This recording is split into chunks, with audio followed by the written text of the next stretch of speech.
Shout out to the Biblical School of Liberation for all oppressed people. They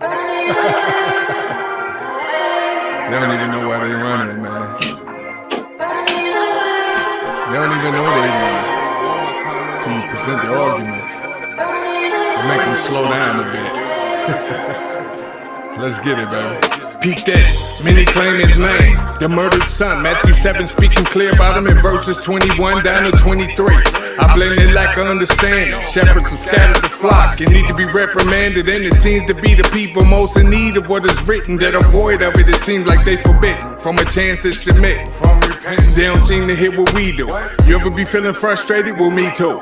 Yep, it go for Hebrew, Sunday morning Christian, take your pick. The religious mind's corrupted and it's often hard to prick. The truth just doesn't stick, and over time, there you go. Critical thinking's missing, bottom line, they don't know. And it all becomes a big show. It seemed that way to me, and there's an automatic default to Romans 10 and 3. Say, I bet they don't even investigate the verses. They like to beat whatever's on the surface. Run it.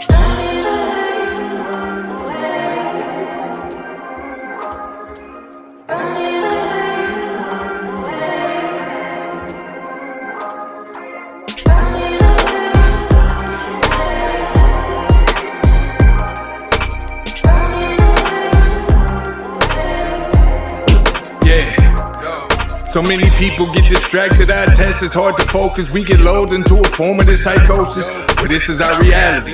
But all of it's fake, we live and die under the bondage of a system that expects you to comply, nothing threatens it. It's sudden with fact, but there are those that have simply chose alternative routes. I call them moles, we refuse to keep our mouths closed. We fight for earth in little pockets of resistance, crazy, but it works. We believe the first will be the last, therefore we exist with a deeper understanding of Ephesians chapter 6, round verse 12. Soaking that one in can deem pivotal, from the spiritual realm into the physical. That's just how it trickles down. Many walk around without a clue, they're asleep while the beast continue doing what it do. I'm telling you, people rarely even look into these verses. They like to beat whatever's on the surface. Running.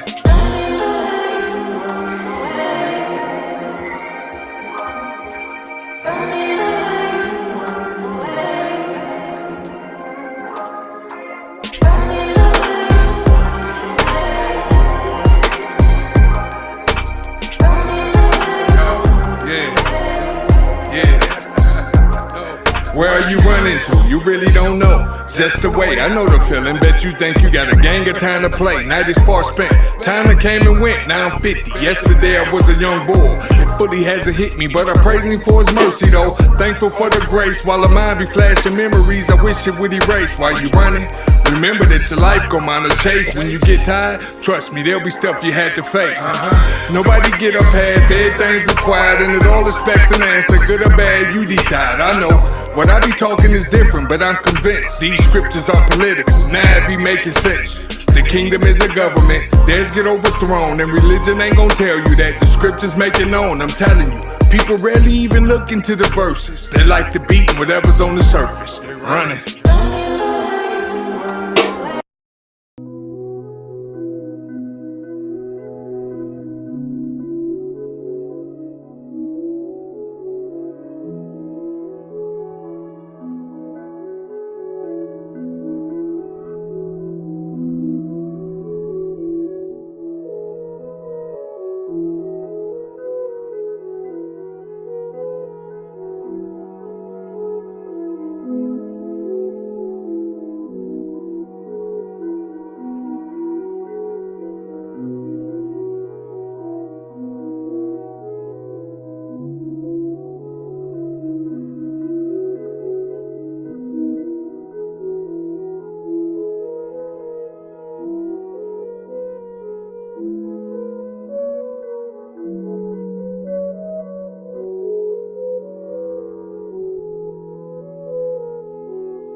Peace, peace. Blessed Sabbath. We're back at it. Another week, another Sabbath. Peace to y'all that's tuning in. Give me 1 second.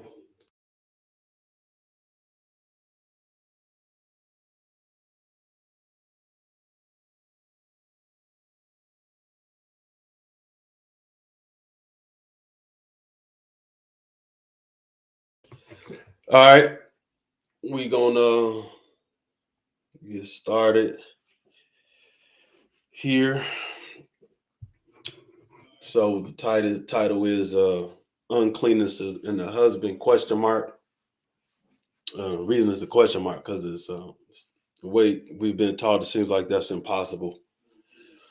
But let me open up with the Lord's Prayer, and let me read the commandments real quick, and then we'll dive in. So let's open up with the Lord's Prayer in Matthew 6. Our Father, which art in heaven, hallowed be thy name. Thy kingdom come, thy will be done in earth as it is in heaven. Give us this day our daily bread, and forgive us our debts as we forgive our debtors. And lead us not into temptation, but deliver us from evil. For thine is the kingdom, and the power, and the glory, forever. In Jesus' name we pray, amen. Let me go read the commandments here in Exodus 20.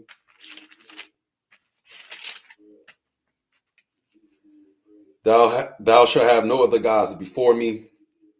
Thou shalt not make unto thee any graven image, or any likeness of anything that is in heaven above, or that is in the earth beneath, or that is in the water under the earth. Thou shalt not bow down thyself to them, nor serve them. For I, the Lord thy God, am a jealous God, visiting the iniquity of the fathers upon the children, unto the third and fourth generation of them that hate me, and showing mercy unto thousands of them that love me and keep my commandments. Thou shalt not take the name of the Lord thy God in vain, for the Lord will not hold him guiltless that taketh his name in vain. Remember the Sabbath day to keep it holy. 6 days shalt thou labor and do all thy work, but the seventh day is the Sabbath of the Lord thy God. In it thou shalt not do any work, thou, nor thy son, nor thy daughter, thy manservant, nor thy maidservant, nor thy cattle, nor thy stranger that is within thy gates. For in 6 days the Lord made heaven and earth, the sea and all that in them is, and rested the seventh day. Wherefore the Lord blessed the Sabbath day and hallowed it.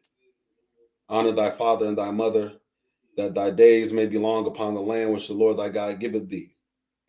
Thou shalt not kill, thou shalt not commit adultery, thou shalt not steal, thou shalt not bear false witness against thy neighbor, thou shalt not covet thy neighbor's house, thou shalt not covet thy neighbor's wife, nor his manservant, nor his maidservant, nor his ox, nor his ass, nor anything that is thy neighbor's.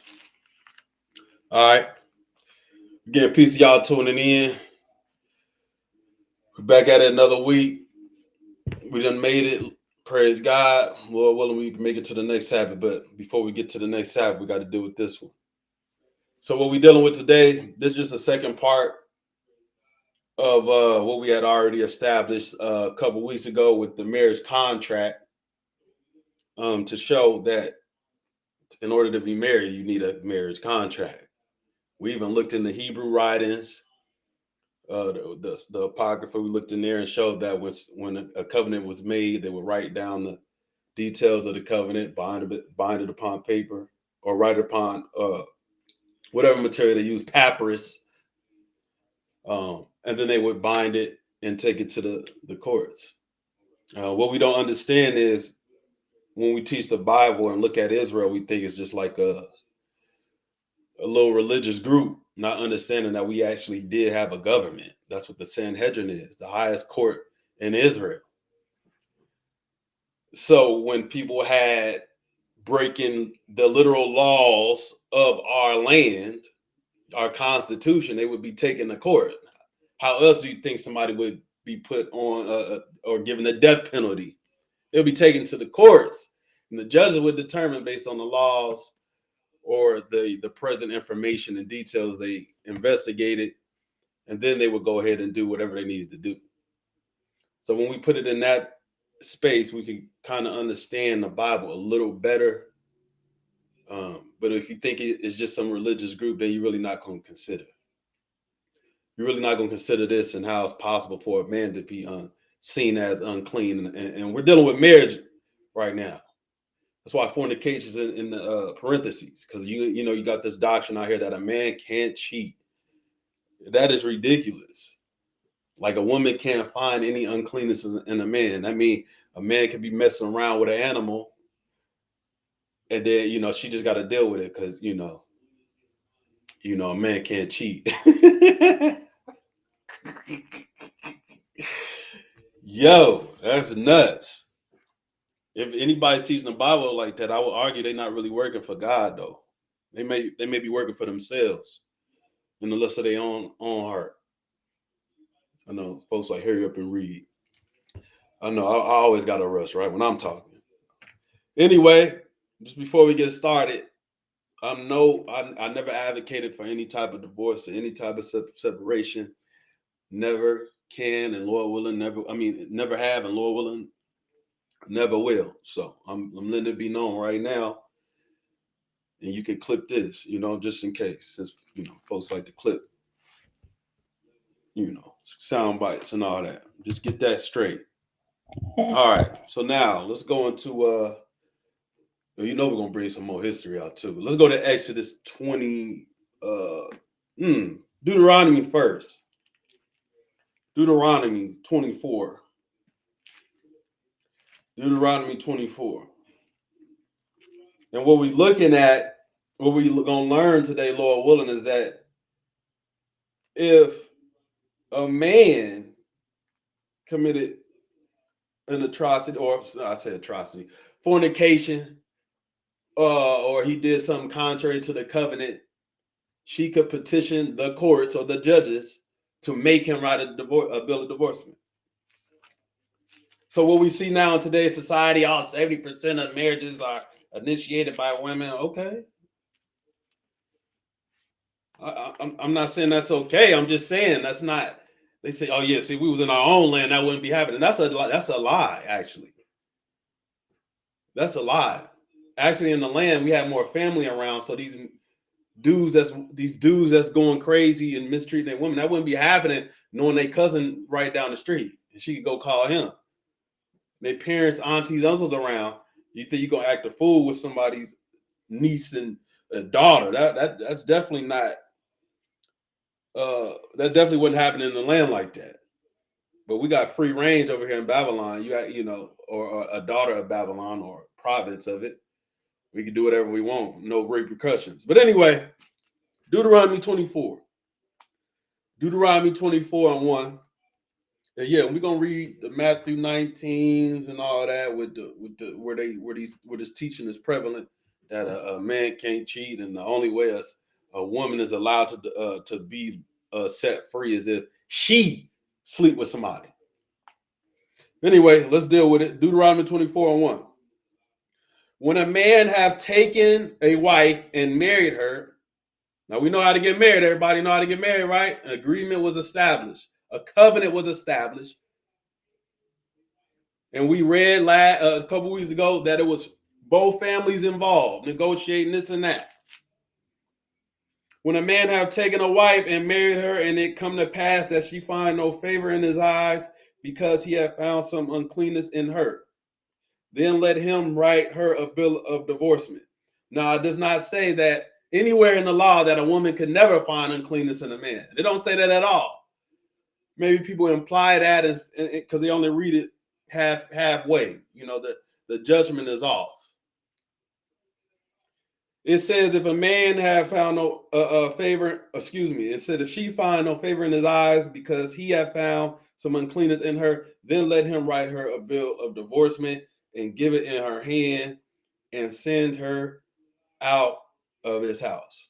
Now, we also going to take a look at briefly, historically, that there were debates on this verse here. You had a school of Hillel, you have school of Shammai.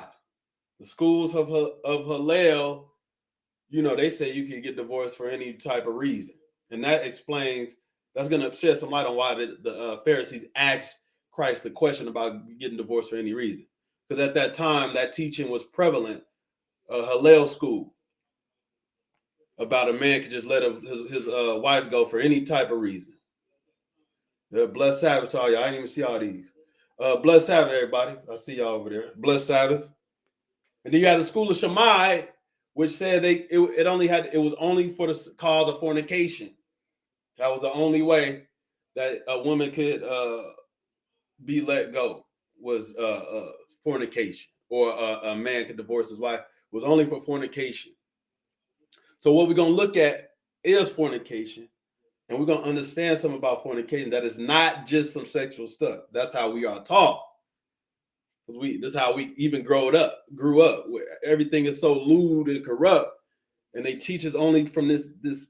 They say the Bible is an Eastern book, but teach it with a Western mindset. Don't make no sense. So this is what we're addressing. This is just groundwork. So now let's go into Exodus 22. Exodus 22. There's a lot of info. I'm trying to squeeze it all into this one. If not, we'll do it some other time. Exodus 22. So again, this is just a second part to what we had established a couple of weeks ago with the marriage contract. And we realized the endowment process, the endowment or in the betrothal process, that's when the writing took place.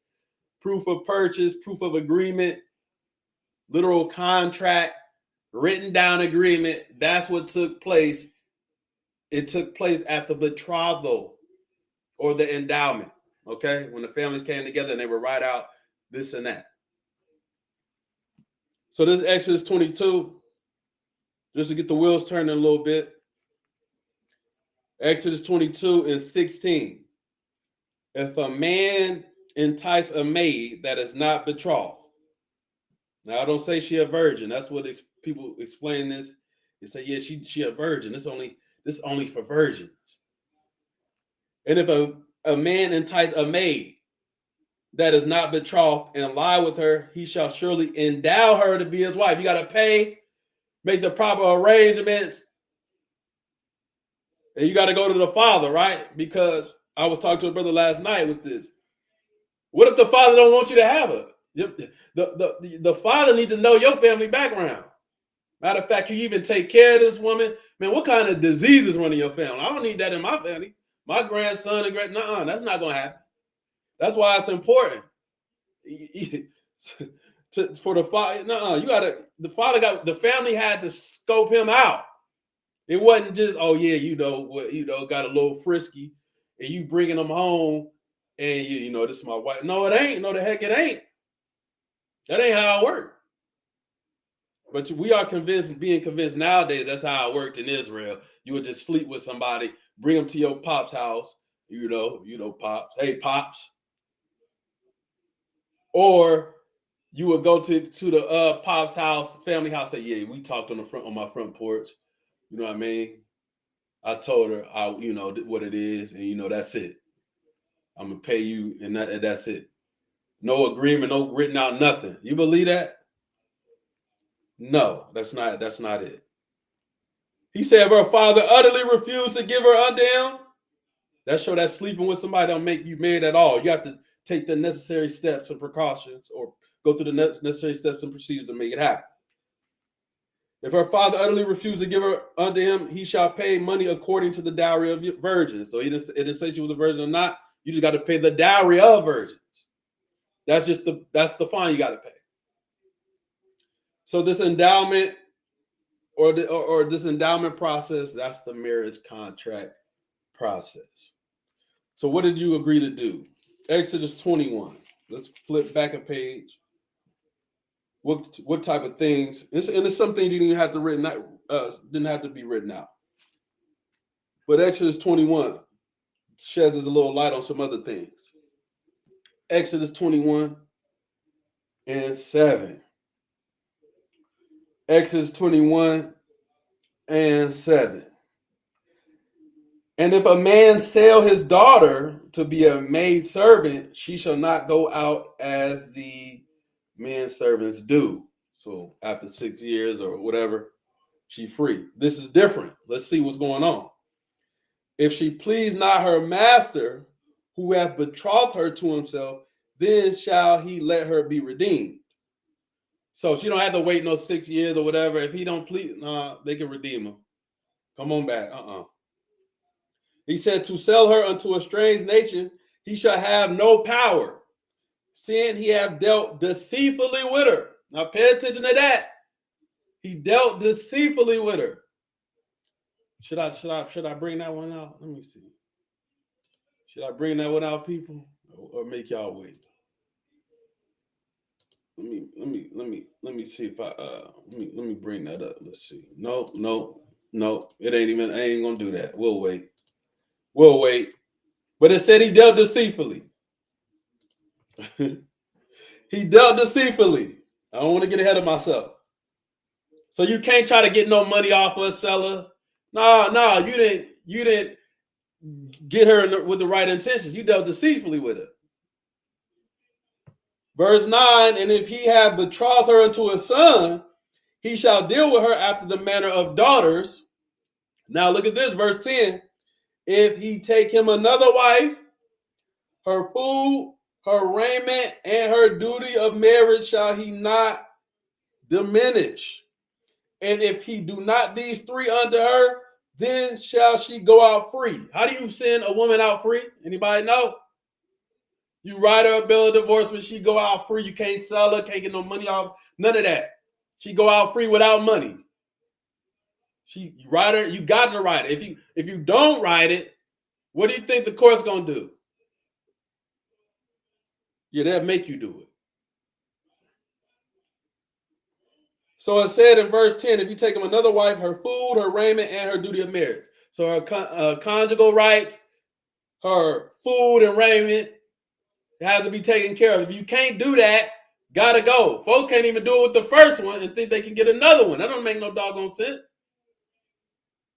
But when you teach the Bible in some fairy tale type of religious type of cultist way, then folks do what they want to do. They say, yeah, it don't say it in the Bible. Well, it don't say a woman can't sleep with a woman in the Bible, do it? I only read about a man sleeping with mankind as he does womankind. So you telling me, oh, we should leave the women alone when it comes to the community. Because it don't say it in, if it ain't in the Bible, it ain't no sin. That's garbage, actually. You're not really thinking this through. So if he don't provide her duty of marriage or food, raiment, and it's not just saying she get a little room on the right, a little bedroom, that's it. She feed her in there, throw some canned goods or something, that's it. That's my fruit and rent. No. That ain't it. Sorry, that's not really it. So what if he didn't want to write it though?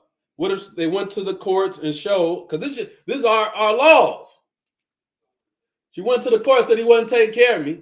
What are they going to have him do? They're going to investigate and then have him, oh yeah, you're not doing it. Go ahead and write that. What if he didn't want to write it? Let's go to Deuteronomy 22. Let's go to Deuteronomy 22. It works both ways. We're going to see how many ways it works. Deuteronomy 22. Deuteronomy 22 and 13. Deuteronomy chapter 22 and verse 13. If any man take a wife and go in unto her and hate her and give occasions of speech against her and bring up an evil name upon her and say, I took this woman, and when I came to her, I found her not a maid. Who is he bringing these allegations against? To? Who is he bringing the allegations he made to? Who is he telling this to? Just your average person down the street? Your average preacher? Is that who he's talking to? Or is he talking to the judges, the court? He's talking to the courts. So he's filing a petition with the courts. Just like in today's time, a man can't just up and say, yeah, we getting a divorce. No, they going to investigate. That's why you got divorce what? Court. You think that's something new? They swear the Romans created everything. I promise you. People hate other nations so much. They just lie. You don't do no research. The more you research, It's just like you realize people are really not studying. They're really not researching. You got people's lives in your hands. You're really not taking the time to investigate and study the history you claim to believe in. And it's causing devastation. Verse 15, it says, then shall the father of the damsel and her mother take and bring forth the tokens of the damsel's virginity unto the who? Elders. That's your senate. If you look up the word, you go to the concordance for elder, you'll get senate. That's where the term senate comes from. So this world we live in is patterned after how it was set up here and even before. The elders of the city and the gate, and the damsel's father shall say unto the elders, I gave my daughter unto this man to wife, and he hated her.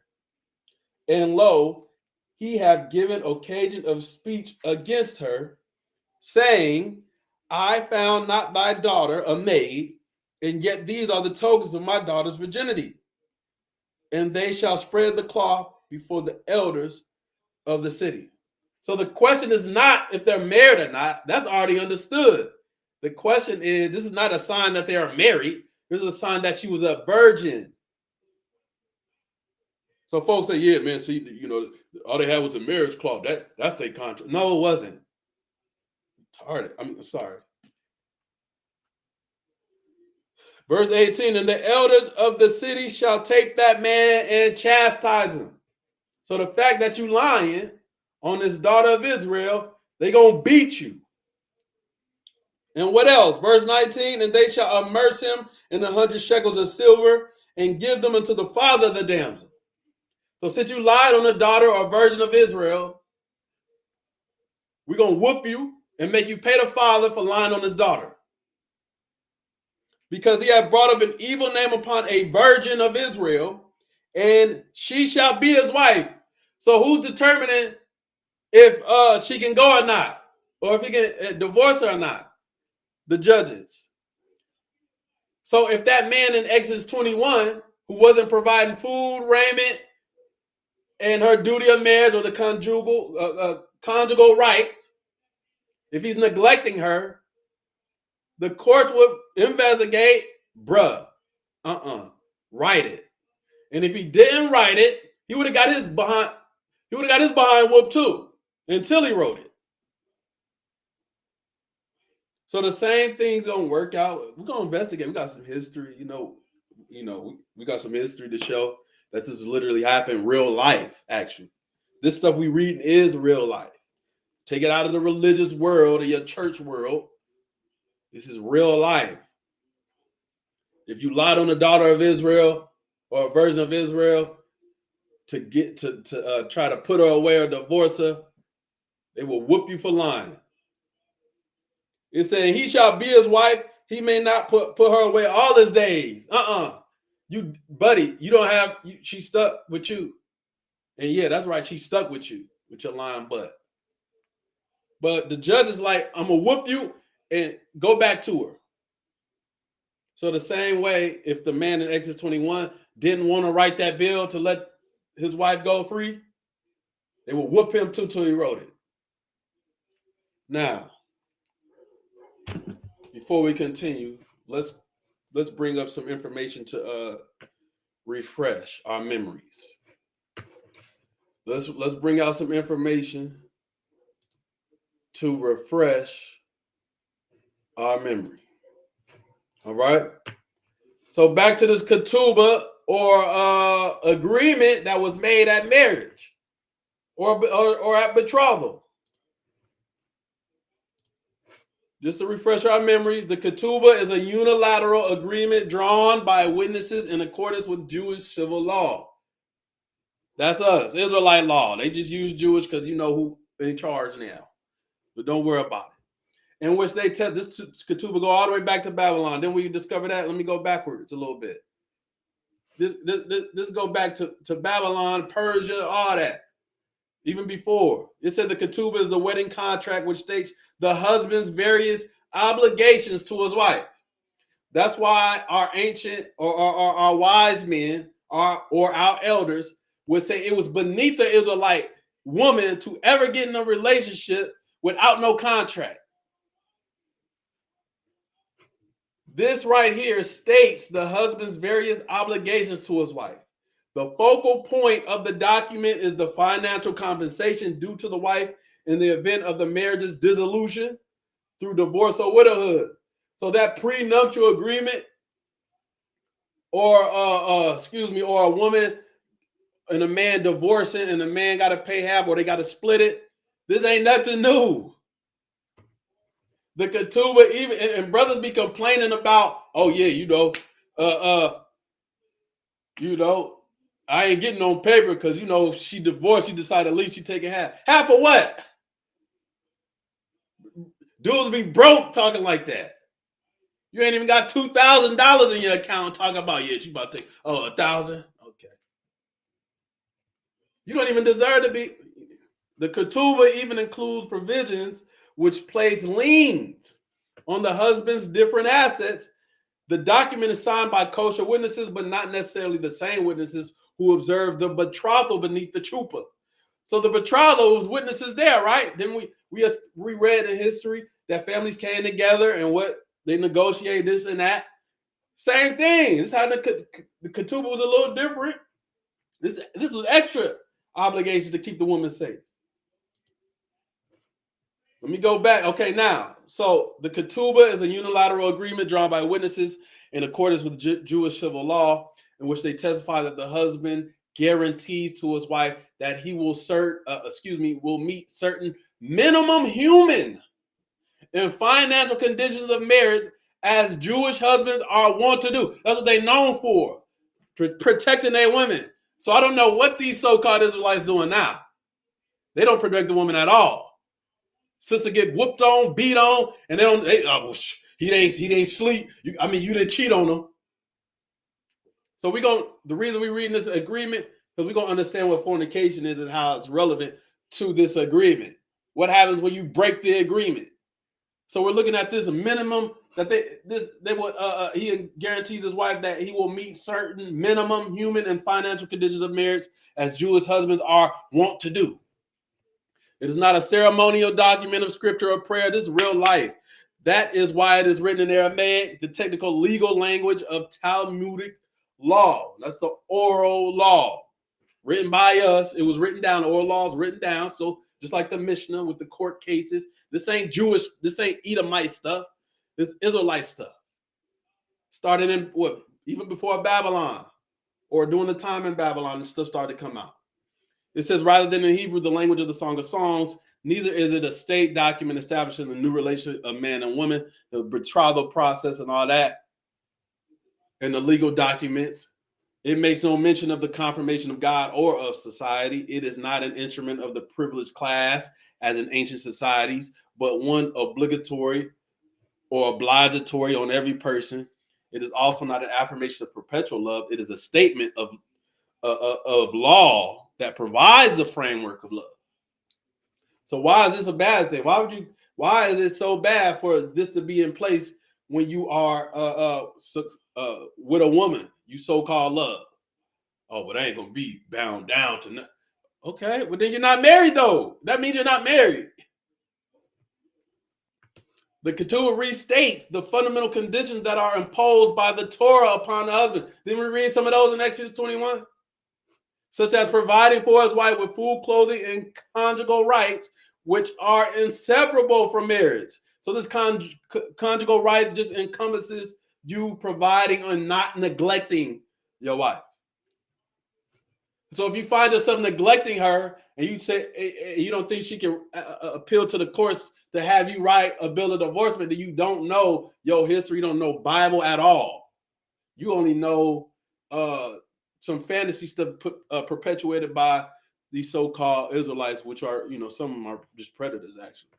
It includes the husband's guarantees to pay a certain sum in the event of divorce and inheritance rights, obligatory or obligatory upon his heirs in case he dies before his wife. It says, it is not a mutual agreement. The wife agrees only to accept the husband's proposal of marriage. So you propose this to the one you want to be with, and she can agree or not. She can make adjustments. So say you got a drinking problem, and she know that. She gonna be like, if we're gonna be together, I want this here. And you can do this. This is still practice today, actually. Seem like the Edomites know how to be you more than you know how to be you. But that's crazy. It is not a mutual agreement. The wife agrees only to accept the husband's proposal of marriage. So if you a drinker, a heavy drinker, she noticed that I ain't gonna be with. This is not gonna happen. If you think you're gonna be drinking and getting drunk, I'm not agreeing to this proposal unless that's in there. And when that's in there, that's gonna hold him to that. And if he breaks that, that would be. I ain't gonna tell you now. We're gonna read it later. If you're a heavy smoker, or she don't want that, or some of the stuff you don't have to write. I will not sleep with prostitutes. You don't have to write that. Multiple wives. You don't have to read that. She didn't agree to that. Especially people that are married in the United States. She didn't agree to no second wife stuff. That's fornication. If you do it, that's fornication. Okay, so you know the person that's women, you know the person you should know the person that's trying to be with you.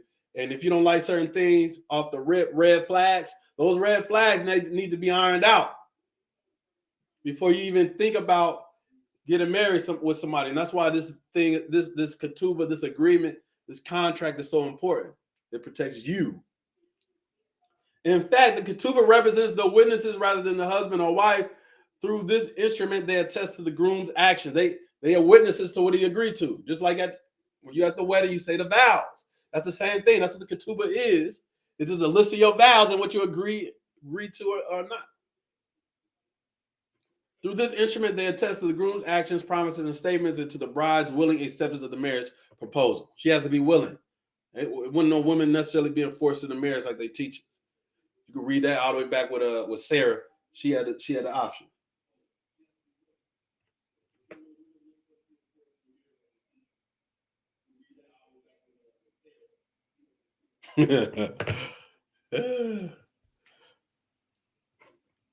Okay, look, it said it is a charter of women's rights, and this just we're just trying to refresh our memories. It is a charter of women's rights in marriage and of man's duty. So women does have rights in marriage. Did y'all know that?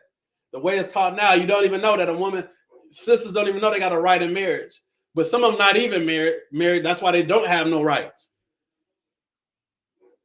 So we read in Exodus 21 about a slave woman. Don't you think a married woman got more rights than a slave woman? And the slave woman get to go out free. How much more a woman who's so-called the first wife and married? If there's no contract bounding you, you're not married. It is a charter of women's rights in marriage and of man's duties. The ketubah is designed for women's protection.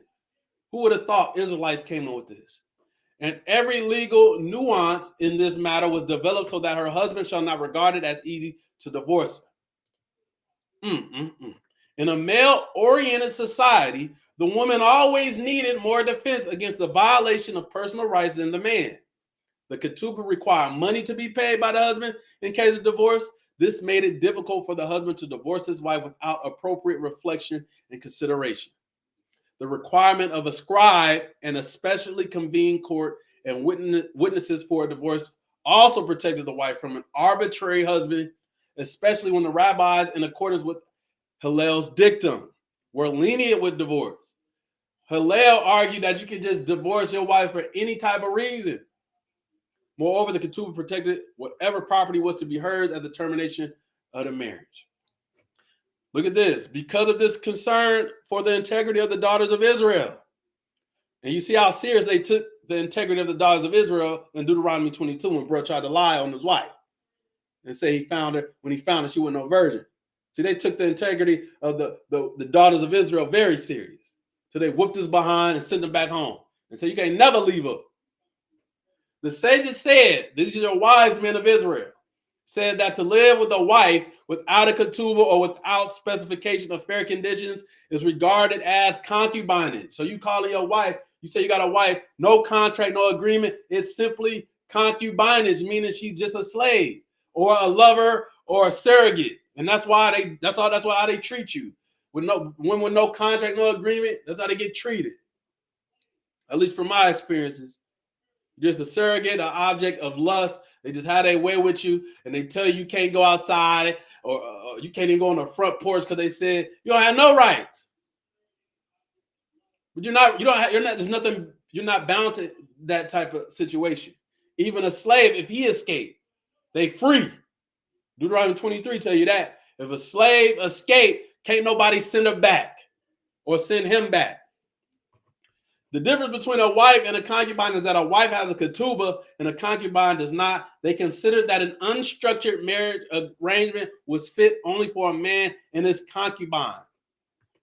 That it placed the woman at an unfair disadvantage and that it was beneath a Jewish woman. They say Jewish, but we know what he's talking about. It was beneath a Jewish woman or Israelite to be considered.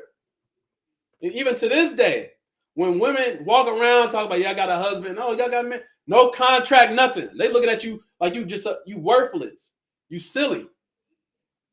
And people are supposed to accept that.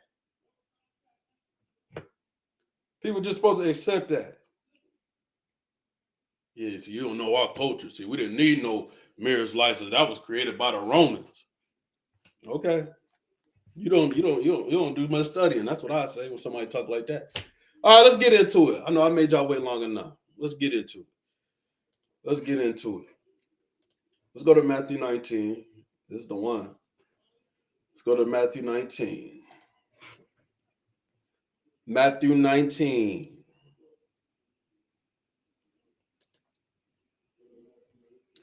And let me bring this up. This was, marriage contracts and all that, right? From Babylon and Persia.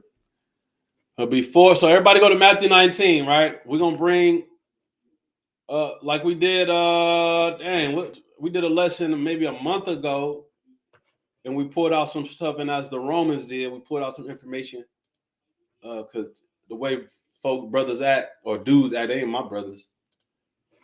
They was acting like the Romans. They could beat their wife and all that, right? So they used Matthew 19 to say a man can't cheat. Excuse me. So before we read Matthew 19, we go look at the history, right? We're going to pull another excerpt out of this book here, Sex, Morals, and the Law in Ancient Egypt and Babylon. So this was the law code or the universal law code at the time, even before Israel got the commandments on Mount Sinai. So let's see. Now I can ask the question: Are you a Babylonian? Well, that would be a Roman too, because their customs follow that. They get their customs from ancient Babylon anyway. So the Code of Hammurabi. Let me read it again. The Code of Hammurabi, the founder of the Babylonian Empire, is the most ancient code of laws dealing with sexual vice, of which we have definite knowledge, and is supposed to have been proclaimed about 2000 BC. So now we're looking at adultery. So we looked at the other ones. We looked at marriage and how they consider that if a woman doesn't have a contract, she ain't no wife either. She's just a concubine, a slave. Even they knew that, right? And we know that in today's time. So look at adultery. So this is where the Babylonians and the so-called Israelites, this is where they get along. Adultery among the Babylons was solely the crime of the wife. This is how they teach the Bible today. For the most part, this is how the Bible is taught today from so-called Israelites, that only a woman can commit adultery. And I mean that in the way of a man can only commit adultery as if it's another man's wife. They say that's the only reason. You're very close to a woman can only commit adultery. Very close. The wife, if caught in the act, was punished by strangling together with her paramour. And that's what they would call, bless Sabbath, and that's what they would call a woman with no contract, a paramour. You just a lover, what we would call what they call in Greece, heteros. It's like your established women who sleep around. They don't want to be locked down or tied down. They sleep with people here and there, like today. So he's called a paramour right here because they can't get married. It's just a paramour, a lover. So the husband, however, might condone the offense of his wife, but in that event, he could not, and I got this off of something, so it's a lie. It means he cannot call for the punishment of her male accomplice. If the wife, though accused by the husband, were not caught in the act, she might return home, but if she had become a subject of scandal, her guilt or innocence might, upon the demand of the husband, be tested by requiring her to plunge into the sacred river. In that event, it was assumed that if innocent, she would float. If guilty, she would drown. The nearest approach to punishment of the husband for adulterous act seemed to have been that in the event of his immoralities becoming open and scandalous, the wife might take her marriage portion and return to her parental home. You see the injustice here? This is how it's taught in the churches. If a man get caught in adultery, they take it way easier on him. They do a lot of covering up and all that.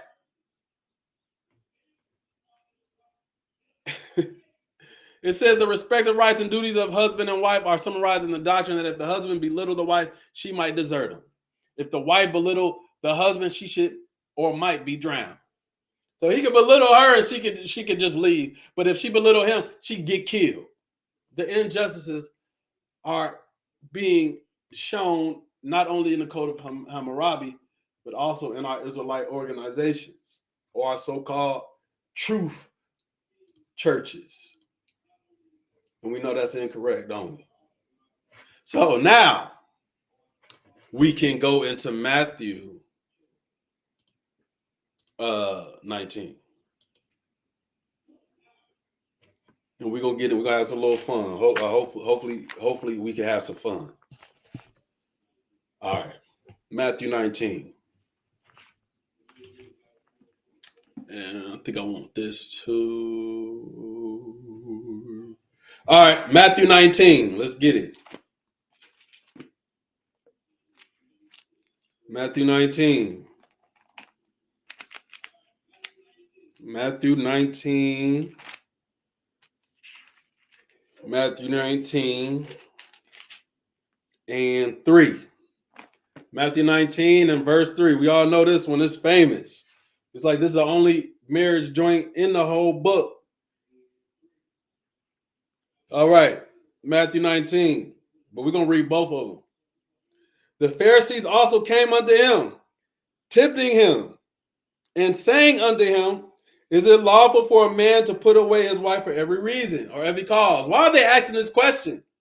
Because there was a prevalent teaching at the time by Hillel, the schools of Hillel, Pharisee, that a man can divorce his wife for any reason.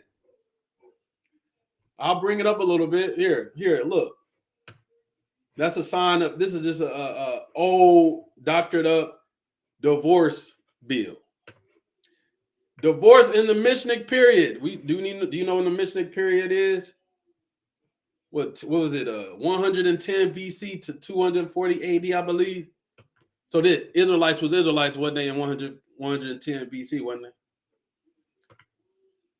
they? It go. So the Mishnah period, the theory of the law that the husband could divorce his wife at will was challenged by the school of Shammai. So these debates among groups ain't start in 2023. So these elders here were challenging one another, or at least Shammai was challenging the understanding of Hillel. It said it interpreted the text of Deuteronomy 24:1 in such a manner as to reach the conclusion that the husband could not divorce his wife except for cause, and that the cause must be sexual immorality. So that's what he came up with, sexual immorality. But we're going to look at sexual immorality or fornication a little more thoroughly to understand that it's deeper than just some physical activity.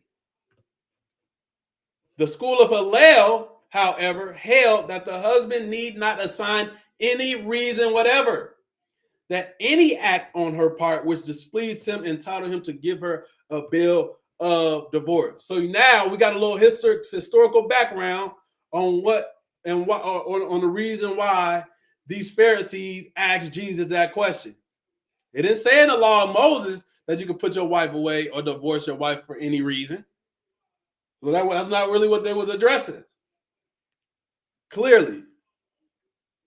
So he said the Pharisees in verse 3 also came unto him, tempting him and saying unto him, is it lawful for a man to put away his wife for every cause?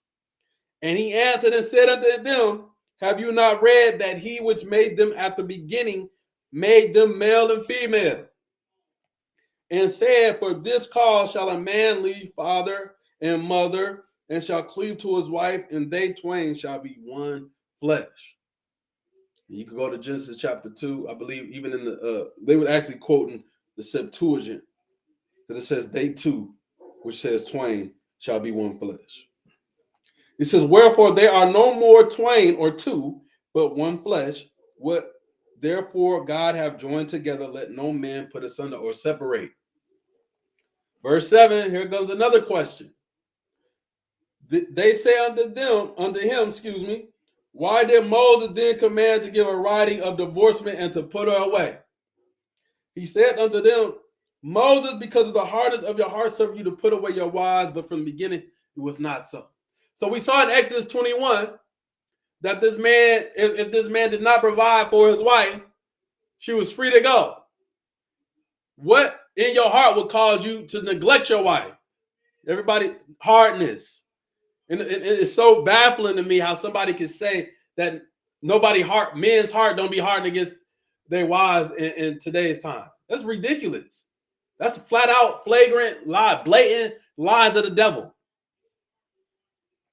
Man, just flat out liars. Verse 9, here we go. And I say unto you, whosoever shall put away his wife, except it be for fornication. So you divorce your wife and you put her out and she didn't commit fornication, or there was no fornication involved, then you're going to cause her to commit adultery because it's not a legal divorce. How do you get divorced, everybody? You have to write her a bill of divorcement and send her out. How do you get married, everybody? You agree to terms, it's written in the contract, send it to the courts. How did the Lord marry Israel, everybody? He wrote it down, he made a contract, an agreement. And where was the agreement placed? In the Ark of the Covenant with who? The priests, the elders. That's what the contract was. How many witnesses were there, everybody? A whole nation of people. So how do you get married? You write it down, sign the contract, goes to the courts. How do you get divorced? You write a dissolution of marriage, send it to the courts, and you can divorce it. And the Lord said now it has to be on the grounds, and he's not coming up with anything new. It's always been on the grounds of fornication. So now we need to break down the term fornication to better understand what Jesus is saying. And it's not anything new. It's not talk about she's laying with somebody else. No, that's a part of it, but that's not what it says fornication, don't say nothing else. There's many types of fornication, and that's what we're going to learn next. So we'll hold it here. Now let's go into the concordance real quick, and then we'll go to a deeper study. See, the concordance, just a basic encyclopedia, but as we like to do here, go down into the etymology, break down the words further to show, because these words stem from other words or root words. So this is from Abraham Publications, and we're looking at the word fornication. So we're looking at where it derived from first and foremost. And before we go there, before we go there, we're going to concordance first, like I said, my bad. Going to the concordance first, and we're going to look at this word here. It's 4202 in the Greek, porneia. Porneia, to act or deal treacherously. But let me make sure that's correct. Hold on now. You know, I want to make sure I tell you the truth now. Let me make sure that's it. Hold on now. Hold on now. Hold on now. Yeah, I'm sorry. Even though it's fitting, it is fitting. That should say fornication, not the act to deal treacherously, but it's still correct actually, and we're gonna see. So even though that was a mistake, it should say fornication here, where it says to act or deal treacherously. It's the same thing. So we're looking at porneia, feminine noun, usage, fornication, whoredom, met, idolatry. And you know, it's commonly taught in the Old Testament, fornication is spiritual. No, it was always physical. It was always physical. Old and New Testament, it was always physical. That's why you can say you committed fornication with other gods, or you committed whoredom by joining yourself to other gods. That's physical activity, not spiritual. But we're going to read that. Help Word Studies, porneia, the root of the English terms pornography or pornographic, 4205, pornos, which is derived from perneo, which is what? To sell off. So pay attention to sell off. To sell off, right? Properly, a selling off. That's why if you look at the basics of fornication, you'll see a male prostitute or a woman prostitute. To prostitute yourselves is not just talking about sexual stuff. It's not at all, actually, specifically saying this is just some sexual stuff. People sell themselves. That's why you call, man, I got another word for it? That's why we call people a harlot, which is what we use today, in today's terms, a hoe. And a man can be that too. Doing dirt for money. Transgressing for money, you a hoe. You're fornicating. And we're going to read it. So we want to show you the root word is to sell off, properly a selling off or surrendering of sexual purity, promiscuity of any or every type. So this is the basics, but it's giving us the roots, perneo, to sell off. And I ain't finished the rest of this. What you call it? Because the Strong's is awesome. And it was an accident, but it actually fits. But anyway, let's go into Abraham. Let's go into Abraham Publications, and we're going to attack these root words in which pornos, porneia stem from. So now it says our adverb, paran, comes from the adverb para, which means beyond. It isn't used in the New Testament, but it says which ultimately stems from the Proto-Indo-European root per, meaning to traffic or to sell. So that's the root, meaning to traffic or to sell. That's why when you look at fornication and say a male prostitute, because they're selling themselves to commit evil. Let's continue. Porne or pornos, right? We're looking at the root words.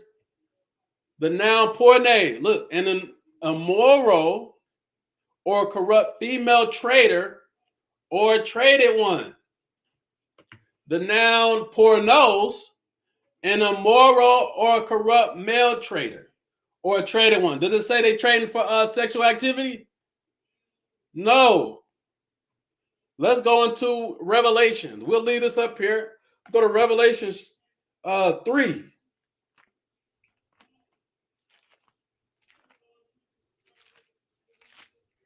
Revelations 3.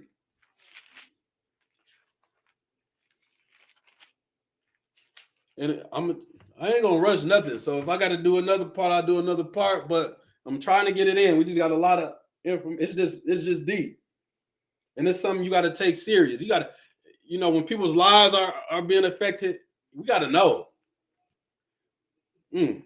Revelations 3, or is it 2? It might be 2. Hold on. Revelations. Is it Revelations 2? Hold on. Revelations 2. Yep, Revelation 2 and verse 20. No, 19. Revelation 2 and 19. Revelation chapter 2, verse 19. I know thy works in charity and service and faith and thy patience and thy works, and the last to be more than the first. Notwithstanding, I have a few things against thee, because thou sufferest that woman Jezebel, which calleth herself a prophetess, to teach and to seduce my servants to commit fornication. Where is there any record of Jezebel being selling her body?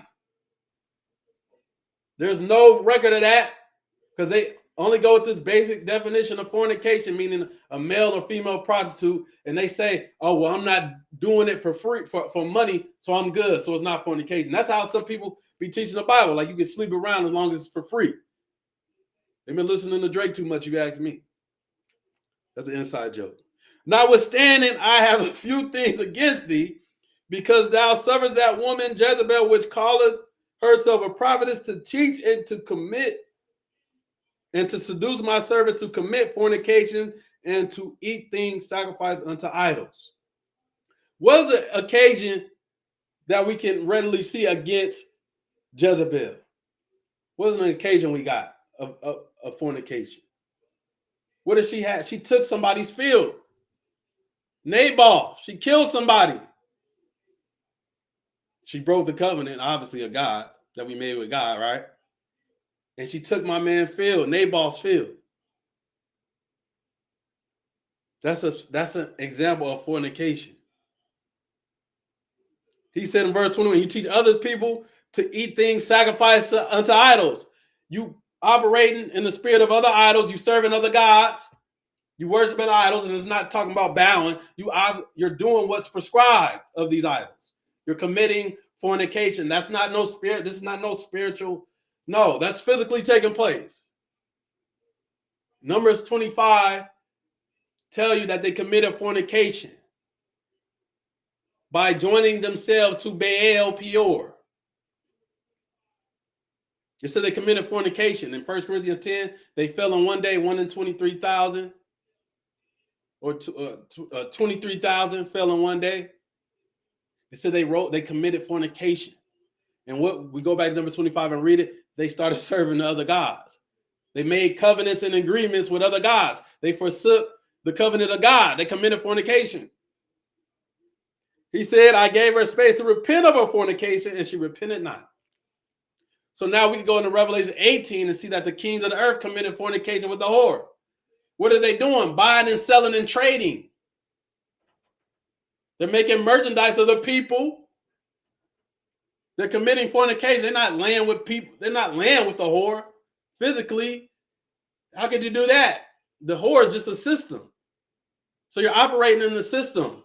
And then the system is wicked. And so you're transgressing. You're doing it for money, for profit. You're trading for money. That's why if we read Isaiah 50, he said, you sold yourselves to commit iniquity. That's fornication. Let's keep reading here. Let me read this again from the top. Pornos. The noun, an immoral or corrupt female trader or traded one who was traded or a trader. And then you got pornos, the male version, an immoral or corrupt male trader or traded one.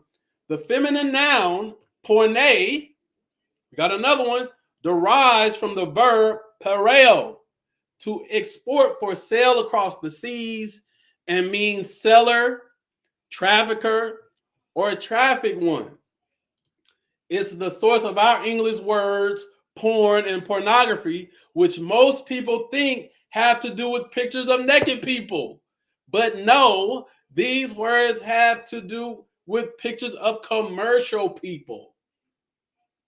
Likewise, prostitution is not a matter of sex gone wrong, but of commerce gone wrong, unfair trading, corrupt trading. It's not excluding prostitution, but that's not even really what it is. So now let's go into the word we just read in the concordance, porneo and pornea. The verb porneo, to be corrupt, to be commercially or legislatively vicious. This is to prescribe vicious or wicked laws or wicked legislation. To trade and rule only for financial gain. What did we just see in Exodus, the 21st chapter? You got a woman was sold to you, and you dealt deceitfully with her. And the Lord said, you can't try to sell her. So clearly that was your goal. He said, you can't sell her, just in case it was.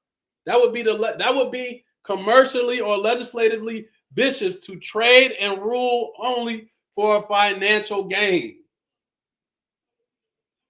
So you try to use a woman as a commodity down there in Exodus 21, and it was called deceit. But in the Greek, in the New Testament, in the Greek, this would be categorized as fornication. Porneia is what we found in the concordance, right? And those are all roots of fornication, what we read previously. The noun porneia, this is what it means. So this is that Matthew 19, and all those other definitions are associated with fornication.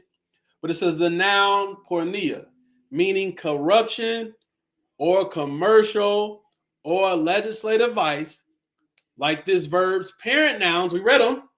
It does not at all specifically refer to sexual immorality, but rather to any kind of interaction that is governed by a lust for private gains, rather than for a fair distribution of resources and communal vibrancy or fairness. So people say, oh yeah, bro, dudes be talking about, yeah, man can't cheat on this woman, on his wife. He just got another wife, or it's just fornication. What are you? It's okay, but that's what he's talking about. You have made an interaction which is governed by a lust for private gains, rather than for fair distribution of resources and communal vibrancy. And we could go back into history. I'm not sure I got it up for today's session, but it was even, you couldn't just get no second wife because you wanted to. That wasn't happening. Matter of fact, it's history to show that only kings and princes was doing that, and they were rich. It was only for rich people, not you living on somebody else's food stamps. What else? Commercial and legislative vice arises from competition, which in turn stems from factionalism. You're trying to separate yourself, or self-aggrandizement, meaning it's all for you. So you're doing things that only benefit you. So to teach and to claim that a man can't cheat on his wife and then not do that type of stuff is fornication. Matter of fact, you are teaching men to commit fornication by not abiding to what? The agreement. You are selling yourselves to commit fornication. It says a commercial and legislative vice arises from competition, which in turn stems from factionalism, self-aggrandizement, and the rejection of any other. So if it don't benefit you, matter of fact, it's set up in a way to only benefit you. That's what this word fornication is telling us. This is the word used, porneia. In that Matthew 19, this is the exact word being used. So it's not just no sex stuff. That was a basic definition, but we have to go further in depth for it to encompass everything we can read in the Bible. So if a man makes an agreement, that's what we read about the ketubah. If you make an agreement and then a man steps outside of that agreement, that would be uncleanness, actually. That would be fornication. It's not just, oh yeah, a woman can't leave unless she cheat on her husband. That is false doctrine. That's anti-Christ, actually. Did you know that? Because we're reading Christ's words. That's anti-Christ for you to say that. You haven't done study, and these supposed to be leaders and wise men teaching us garbage like this. So we're gonna pull up another historical document. We're gonna pull up another historical document, and let's see if we can identify what possibly could cause fornication, or be the cause of fornication, or be condemned as fornication in this contract we're about to read. So we're going to bring up another document. And this is from As the Romans Did. So if you remember our study from a couple weeks ago, we pulled out some information on how the men were treating their wives in Rome. And it was no different than how some of these Israelites treat their wives, or some of them ain't even wives, their girlfriends, by beating them and saying it's all about me. I'm the head, this and that. Don't even know what head mean. Head just mean the source, so the beginning. Don't mean she got to do whatever you tell her to do. That's stupid for you to believe that. All right. So this is as the Romans did. And we're going to look at this marriage contract here. And we're going to see, based on the definition of fornication, can we identify what could possibly be fornication? That's why the agreement is necessary. If you do not abide by the agreement, it's fornication. Israel, the children of Israel, did not abide by the covenant, did they? What did it tell you they did? Committed fornication. What was one of the ways they committed fornication? By serving another god.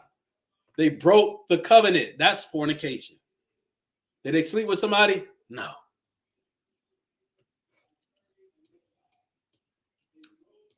So let's read this document here. So I know I gotta keep pulling these graphics off, but I like the graphics up here, man. Let me can I zoom in on here? Let me see. Let me zoom in. There we go. All right. So this is from As the Romans Did by Joanne Shelton. Here's a copy of a marriage contract. Excuse me. The following marriage contract was drawn up in Egypt in 13 BC. Oh, brother, see, that's in Egypt. Please. Since Egypt did not, go watch the past lessons if this, you know, if you don't understand it. Since Egypt did not become a Roman province until 30 BC, it is unlikely that the form of this contract was influenced by Roman procedure. So they say, oh yeah, the Romans came up with that marriage document. That's a lie. Certain attitudes towards marriage, however, were shared by both Roman and Egyptian cultures. Marriage was, for example, a practical rather than romantic matter. That's what we read about the history of Israel. It wasn't about romance and all that. It was really the two families would come together and agree on terms. Now listen, the couple mentioned in this contract have come together for the purpose of sharing their lives with one another. The basic function of a marriage was to provide a stable environment for the production and rearing of family heirs. The bride's family, moreover, was expected to provide a dowry. The dowry would help the groom's family defray the living expenses, all necessities, and clothing of the new wife. So in this case, the bride's family would help the groom in providing the new wife. Ain't that something? So when you have marriage ceremonies, right? Don't people come to the wedding? What they do, everybody, they give you gifts and all that to help you in your new endeavor. So now let's look at the actual contract and let's see what clauses in here, if were to be broken, would be signs of fornication. Let's see. Here we go. To Protarchus from Thermion, daughter of Apion, accompanied by her guardian Apollonius, son of Chereas, and from Apollonius, son of Ptolemy. Thermion and Apollonius, son of Ptolemy, agreed that they have come together for the purpose of sharing their lives with one another. The above mentioned Apollonius, son of Ptolemy, agrees that he has received from Thermion, handed over from her household as a dowry, a pair of gold earrings. Now listen, this looked like some of you read in Torah. From now on, he will furnish Thermion, that's provision, right, as his wedded wife, with all necessities and clothing according to his means, and he will not mistreat her. So look what's in this agreement. He will not mistreat her. Wow. He will not mistreat her or cast her out or insult her or bring in another wife. Otherwise, he must at once return the dowry and in addition have again as much. Where's the fornication at, do you think? Can we find it? Have you seen anything yet? This is would be, so if he were to mistreat her in any way, or to kick her out of the crib, or to insult her, or bring in another wife, that would be fornication. According to the terms of the agreement, he transgressed or broke the covenant. This is we are identifying a fornication. See, so for her to sleep with somebody, that don't even got to be mentioned. That's not even what he's talking about. You don't have to explain that. Yeah, if she sleep with somebody, then you can let her go. Are you serious? But you have these predators and false prophets teaching you the Bible. And you're going to have to make a decision. That's all. Just like we talk about Sunday, Chris. Oh, you telling me my pastor was wrong? It ain't even about that. It's about the truth. That's all. They had it before me. And Thermion will fulfill her duties toward her husband and her marriage, and will not sleep away from the house or be absent one day without the consent of Apollonius, son of Ptolemy, and will not damage or injure their common home, and will not consort with another man. So what if she does anything contrary to what's written here? Is that fornication on her part? Did she have to lay with somebody? No. So if she sleep outside the house without consent from her husband, that is grounds for divorce. That's fornication. You are breaking the covenant. I mean, this got to be put out. This is the truth. People are being bound by lies. And Christ came to set us free, right? That's what true reality is. He said, I will give you the truth will set you free. He said, otherwise, she, if judged guilty of these actions, will be deprived of her dowry. And in addition, the transgressor will be liable to the prescribed fine dated the 17th year of Caesar. So,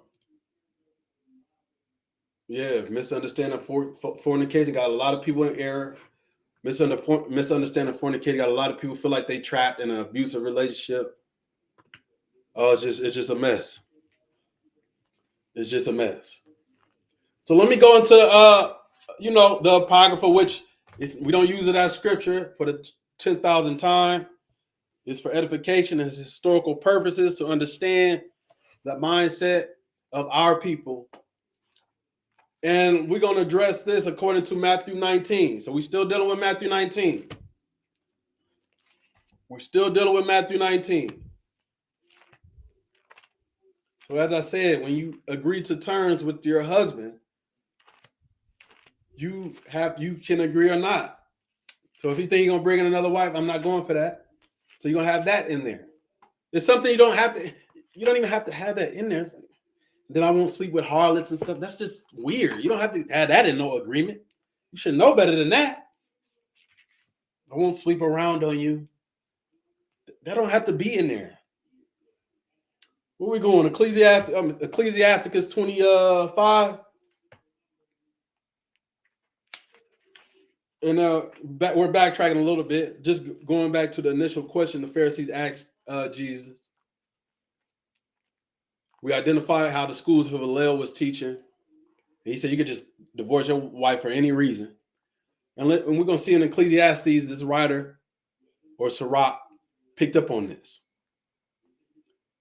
This is Sirach 25, verse 26. If she, verse 25 actually.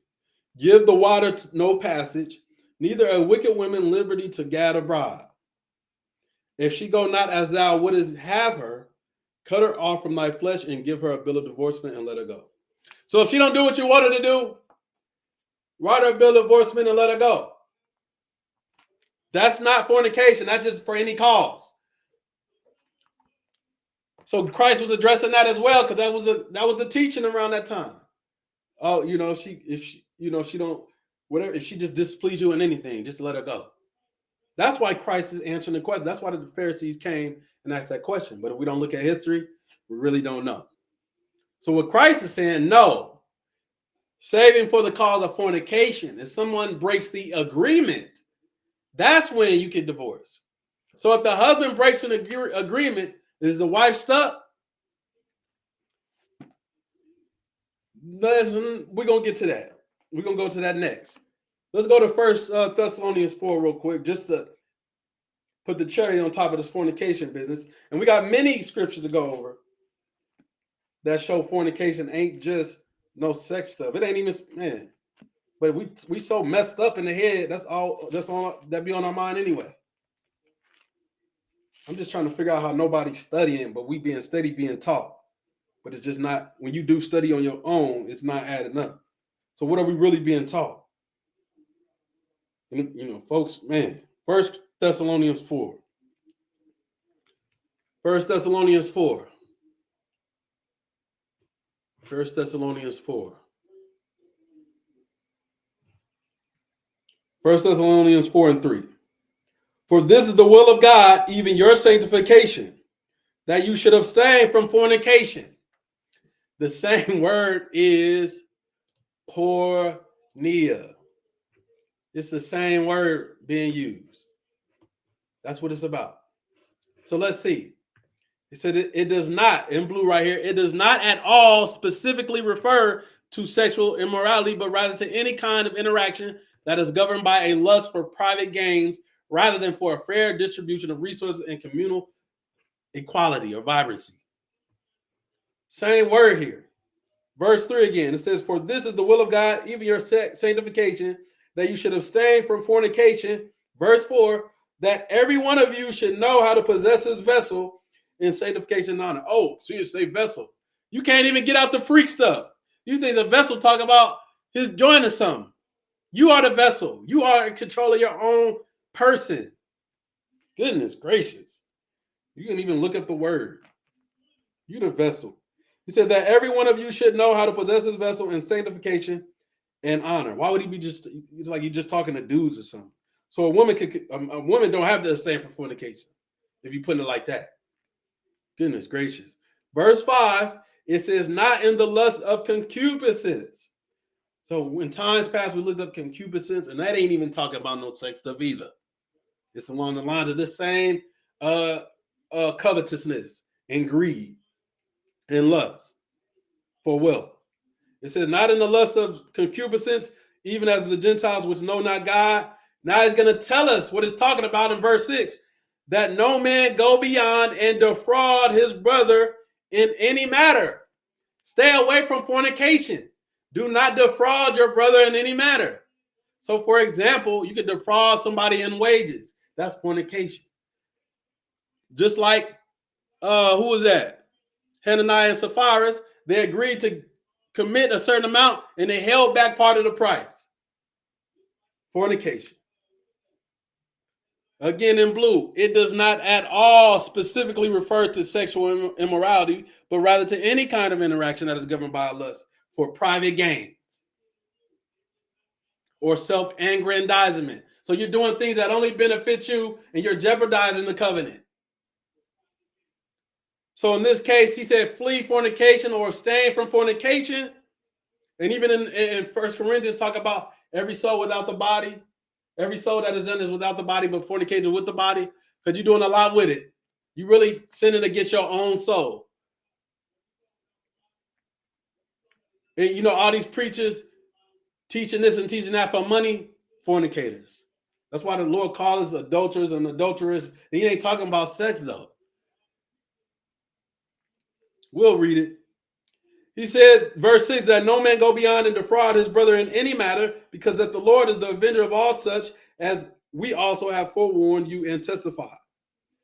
So usually when somebody's being defrauded, they agreed on the price or they agreed on something, they agreed on terms, and to commit fornication in that case would be to defraud him. Like, you agree for this amount, you agree for this amount and I don't pay you. Or you got dudes or people we work for that have you work for them and you don't see the money till 2 weeks later. But he said the wages of someone should not abide with thee all night. If they do, that's fornication. As simple as that. Stop the freaky deaky. That's right. That's all you can think. You're not spiritual at all. These folks is perpetrating men of God. That's what it is. Verse 7, for God have not called us unto uncleanness, but unto holiness. So even that defrauding your neighbor or your brother, which is categorized as fornication, is looked at as uncleanness. So if a man agrees with a woman to do this and to that for her, to provide, take care, and he don't, that is a form of uncleanness and fornication. So now we got to go to the other verse, right? Let's go to Mark this time. Let's go to Mark. Let's go to Mark. Where we going? Mark 10. This is the one. This is the scripture all these false prophets leave out. Where there's no justice, God ain't around. When you teach the Bible one-sided, you don't have the Spirit of God. Sorry, I don't care how good it sounds to anybody. And you know, like I was talking to another brother yesterday, you know, everything sounds good to somebody that don't know nothing. It's so funny, you know, and I don't mean like it's literally funny. It's really sad, but it's funny how you can tell people what they can and cannot read. And the fact that people agree to it is crazy, I think. And they tell you about people taking away the key of knowledge because they didn't go in through the door. They don't want you to go in either. So they stop you. So now you can't go here. You can't watch this. You can't talk to this sister. Don't talk to this brother. And you let them do that to you. But you don't know enough book to deal with them or something. Is that what they tell you? You don't know no Bible because they can convince you. They can convince you. Mark 10, I wouldn't be scared of no false prophet. To this day, I'm not actually. And anybody who claim to be filled with the Spirit of God shouldn't be scared of no false prophets or nothing. I don't care how many dreams they said, visions they claim they got, and they serving other gods. He said, don't go with them. Mark 10 and 1. So now we're reading the same occasion that we read in Matthew 19. As a matter of fact, I'm sorry, did I finish that in Matthew 19?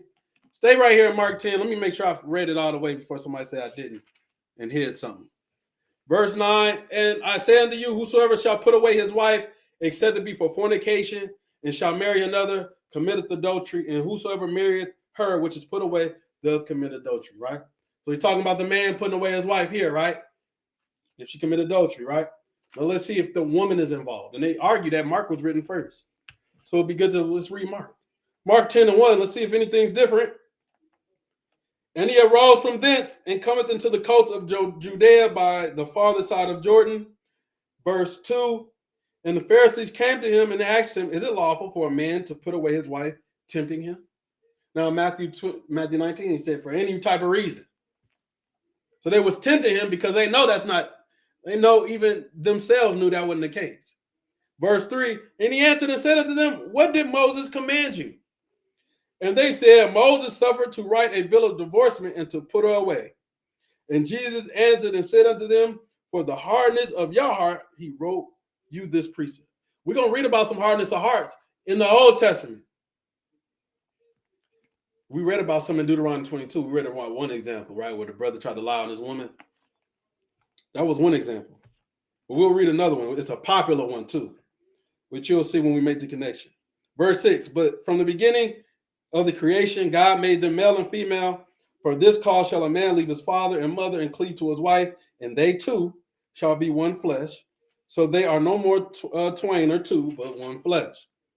Wherefore God have joined together. What therefore God have joined together, let no man put asunder. Okay? He got that cleared up, right? And we see Matthew 19, what he said in its totality to those that were present, the Pharisees. Now we're in Mark chapter 10, and he told them the same thing, but now we're going to read something else that's not mentioned in Matthew 19, because he wasn't talking to the Pharisees at this point. Verse 10, and in the house, his disciples asked him again of the same matter. What is the same matter? The same matter that we read about in Matthew 19 with the Pharisees. Now they're in another place. They're in the crib, and the disciples are asking him of the same thing. What is he going to explain to them? Verse 11. And he said unto them, whosoever shall put away his wife, right? Divorce his wife, right? We know, right? Even though, putting away or sending your wife out without a bill, we know that's wrong too. We're not going to exclude that. But divorce is what his main concern here. And he said unto them, whosoever shall put away his wife or divorce his wife and marry another, committeth adultery against her. What were the grounds for a man divorcing his wife? Fornication, right? Her breaking the marriage covenant or the agreement. Not even talking about her laying with nobody. Her literally breaking the agreement or the words of the covenant that they made. But here we go. This is the part we don't read. And this is what gives men, they feel like the license to sleep around. Verse 12, and if a woman shall put away, oh my goodness. If a woman shall divorce her husband, oh yeah, see, that's Roman law. See, Roman law did that. Jesus ain't talking about no doggone Roman law.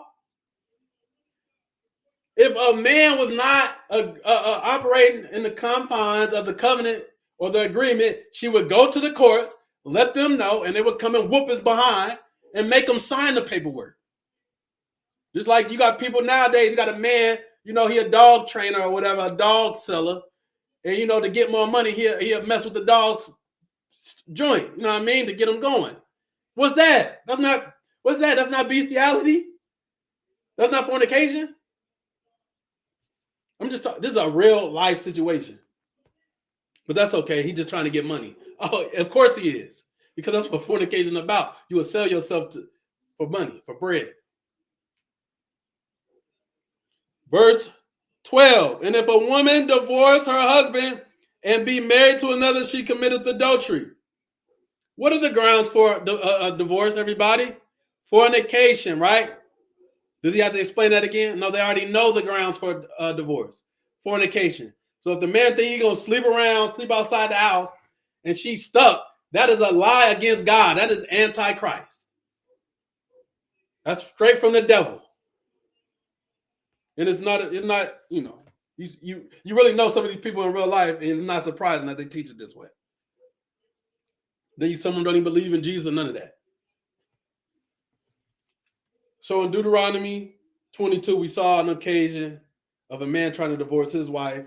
But in Exodus 21, if a man did not provide food, raiment, and conjugal rights, or if he transgressed the covenant and went against what he agreed to, the same thing. She would go down to the courthouse. He's not taking care of me. They would come and make him right if he didn't. But let's see if history confirms this. Let's see. Let's go into, we got an article. Let's see. We got to prove it with some history, with some real life activity, right? That would be wise to do because you got so many naysayers and this and that. But you can't really, I don't know. I don't know, guys. But anyway, let me share this here. And I know that ain't big enough. Let me zoom in.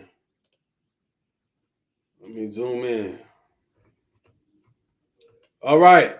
It's an article here. And they gathered this data from our history. Can y'all read? I hope y'all can see that. Is that big enough for y'all on the screen?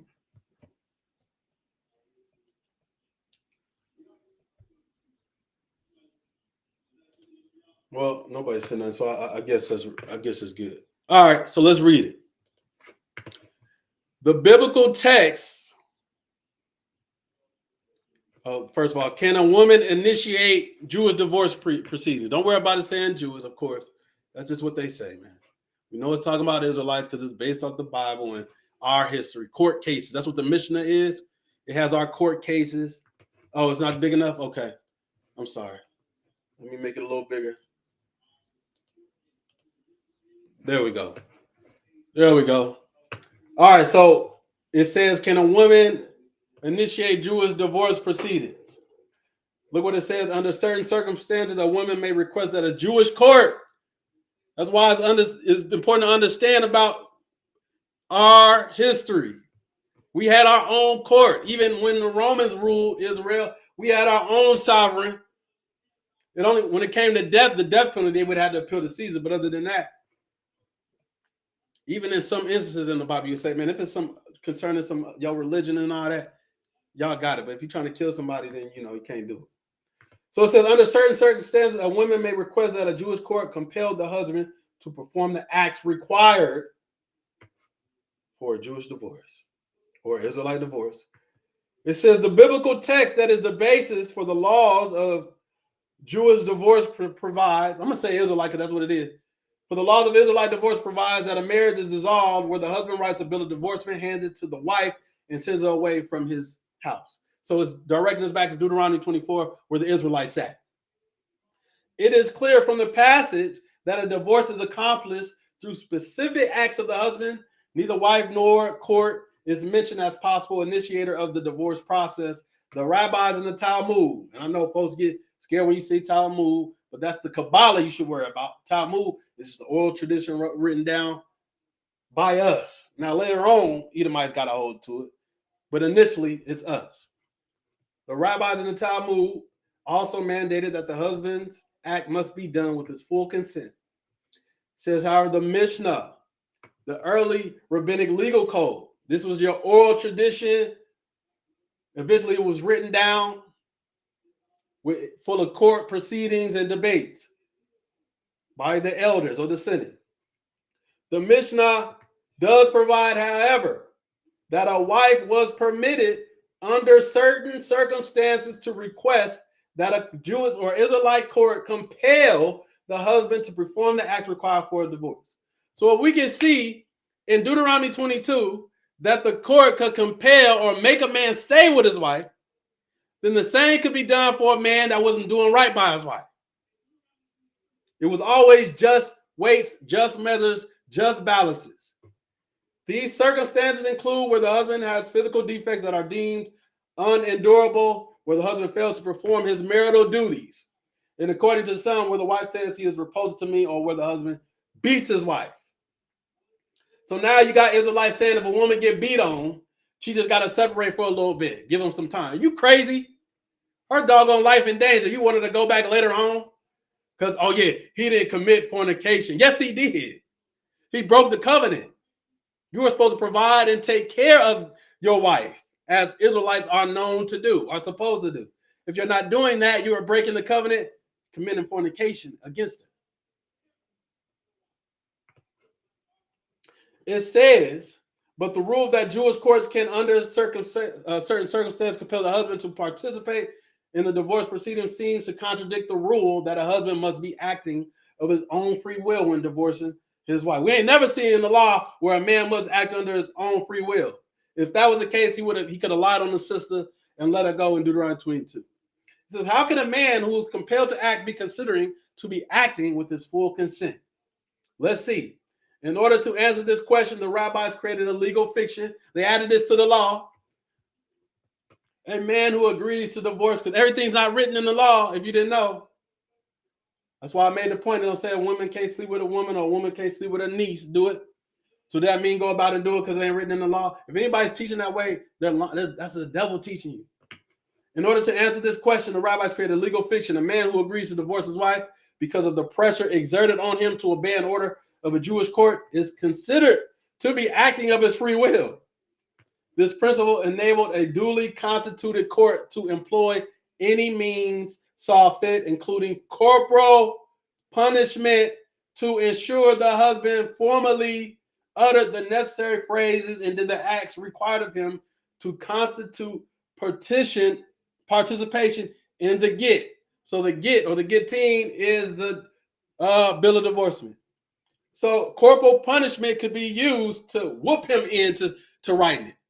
See, we got all this free range where a man can do whatever he want to do. Not in the land of Israel, you couldn't. But in all these false religion cult organizations, you can do whatever, the man can do whatever he want to do. So they'll whoop him to write it. You don't want to, you want to mistreat her and beat on her and she got to stay? No, sir. We're going to make you write it. And that's for people that were actually married. See, some people don't even know, hopefully they understand that you're not, if you don't have no marriage contract, you're not married. You're not married. So you're free to go. Somebody lying to you and think you, because he said it, or y'all was on the front porch in the back room and he said, yeah, I'm going to write this out on a piece of paper and frame it. You crazy? You got even churches talking about, yeah, man, we do marriages. Okay, what do you do with the paperwork after you complete the marriage? You take it to the courts, don't you? Don't you sign it so they can take it to the courts? It ain't, oh yeah, we hold a marriage ceremony and then we put it in our file cabinet. What does the marriage say? What is the agreement made?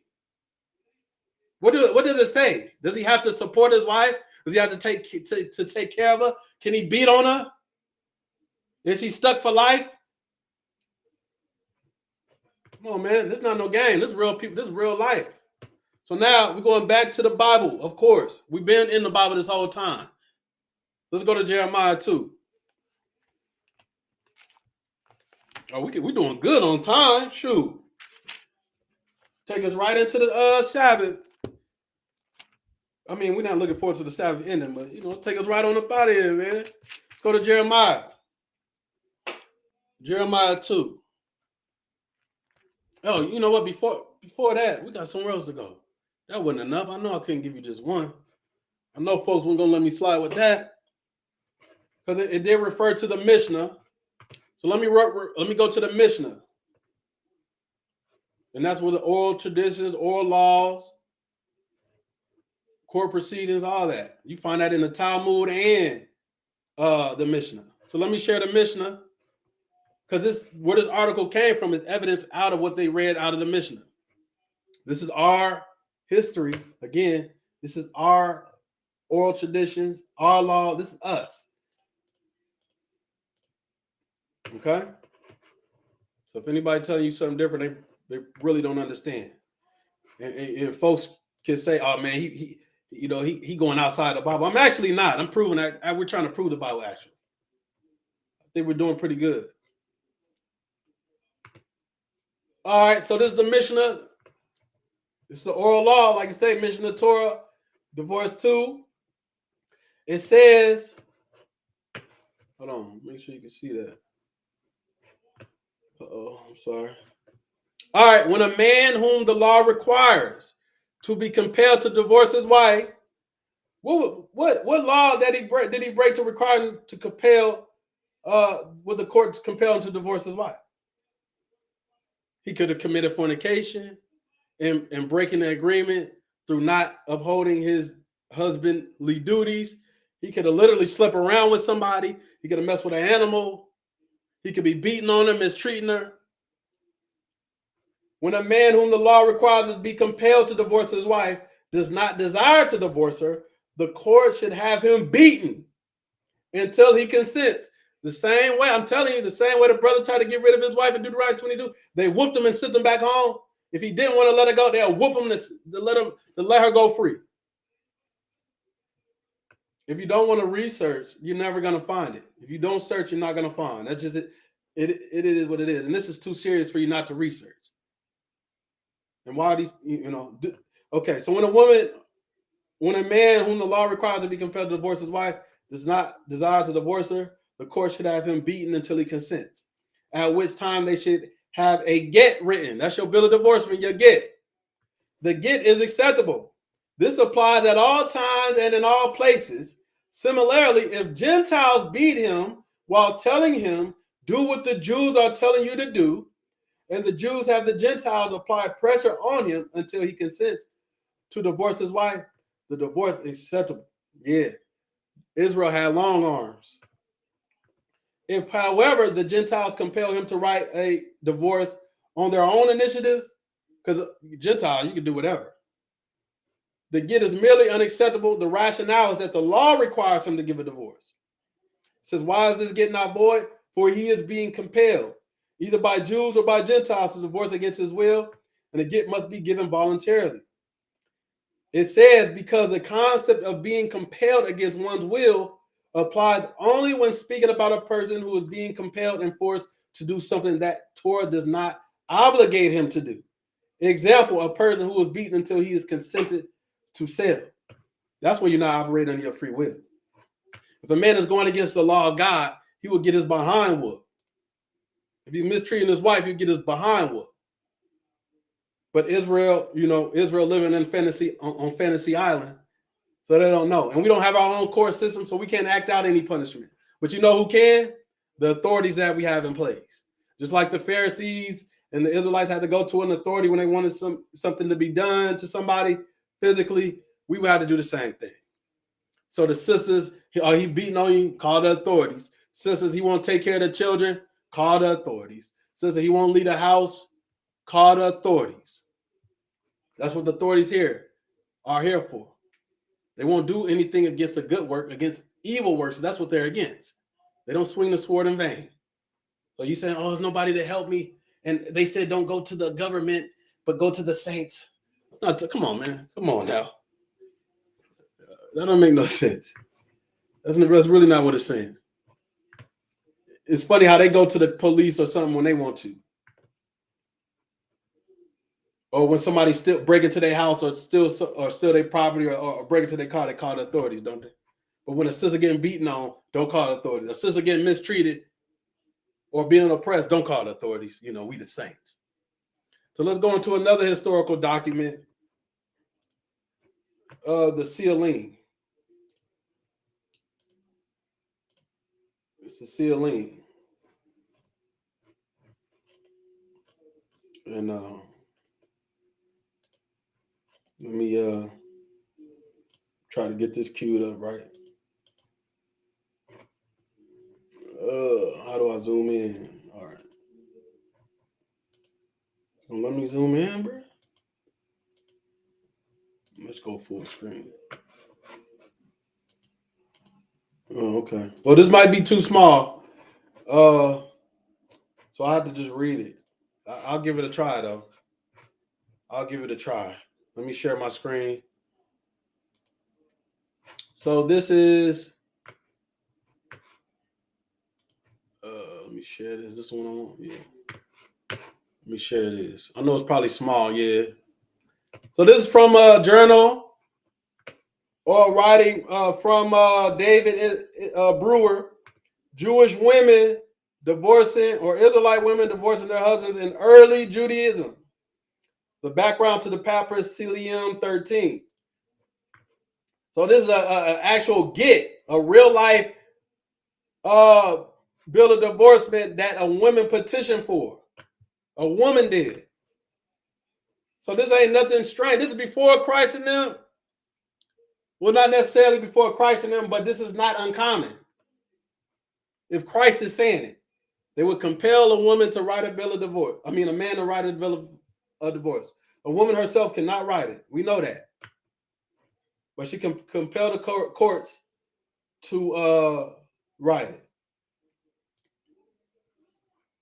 So this is, they got it, trying to break it down a little bit. So this is the actual get. But the point is, we're going to read the breakdown. So it says, and I know this is as close as I could get to the screen. But it's on jstor.org. You can just search there. But it says the resultant text suggests that an authoritative scribe is writing on her behalf, so that although the document is theoretically from her, it also speaks about her in the third person. What kind of situation in early Judaism might have resulted in this kind of document? There are two possibilities. First, it may be a divorce certificate written by a court on the behalf of the wife, though I would show this to be unlikely. Second, it may be a divorce certificate influenced by the Egyptian Jewish marriage contracts that allowed a woman to divorce her husband. And that's what we read a few weeks ago with the Jews in Palestine, Elephantine. It says a 2nd century rabbinic court was able to force a husband to divorce his wife under certain circumstances. And we read in the Mishnah that could be accurate.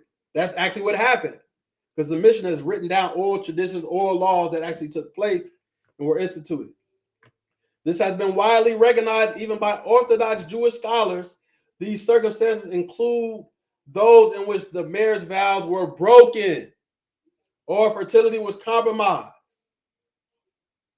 So we know that it happened irregardless of the situation. We know that a woman could petition for a divorce. If that's not the case, then Christ wouldn't have said that a woman could divorce her husband. How would she do it? By petitioning the courts and they would investigate and make it happen. It says some of the Mishnah texts dealing with court-enforced divorce can be dated back to the 1st century. It is not certain how such divorces were carried out in practice. A couple of undatable texts in Mishnah are the only clues. It says that writing a divorce imposed by a court, in the case of an Israelite court, it is valid, and in the case of a Gentile court, it is invalid. In the case of Gentiles, if they beat him and say to him, do what the Israelites tell you to do, it is valid. See how they pull directly from the Mishnah? From our archives. It says it appears that the courts were able to maintain a legal fiction that the husband could be persuaded to agree voluntarily to the divorce, even if they had to whip him. This is another witness. It said both of the Mishnah texts cited here can be read in 2 possible ways.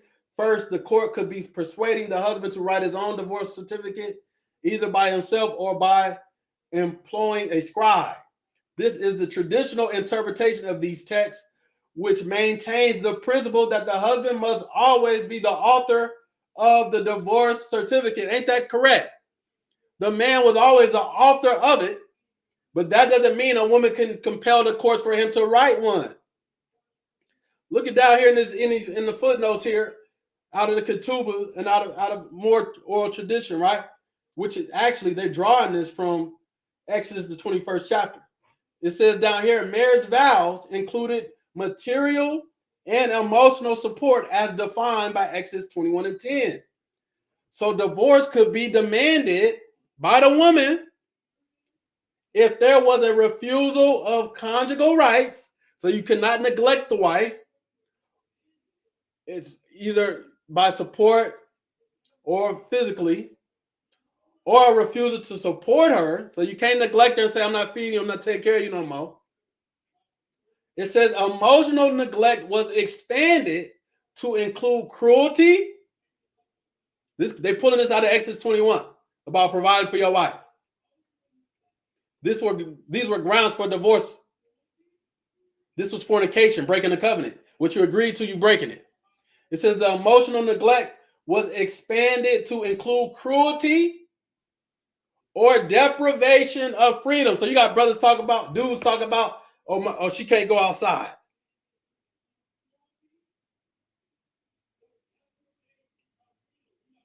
So you think you can keep your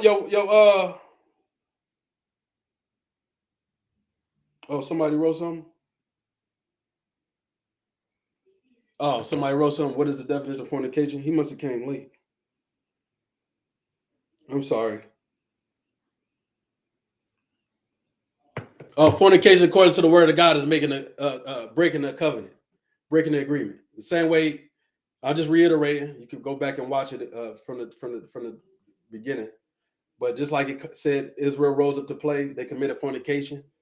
Just an example. We go to Numbers 25 and how they do it. They join to other gods. That's a physical act. They start serving other gods, and therefore they broke the covenant. The Bible calls it fornication. Also, we read in 1 Thessalonians, the 4th chapter, that he told you to abstain from fornication, and he mentioned defrauding your neighbor, which would mean to rob them. So again, if you're not loving your neighbor, that's an example of fornication. For gain as well, false trading, things of that nature. But again, you can go back and read or watch it from the beginning. So it said emotional neglect was expanded to include cruelty or deprivation of freedom. So like these brothers be saying, or these dudes be saying, yeah, you can't, locking their wife away. Now the woman can't go outside because I said so. And now Paul saying in the Bible that a woman got to obey everything her husband tells her to do, even if it's wicked. Even if it don't have nothing to do with the will of God, they got to obey you. And we realize that's a doggone lie. We established and discovered that. And this would have happened when you read Paul's writings, right? He said people read them and twist them to their own destruction.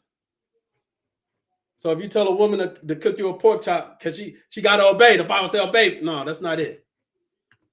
No. If you teach her to go against God, then she don't have to obey you.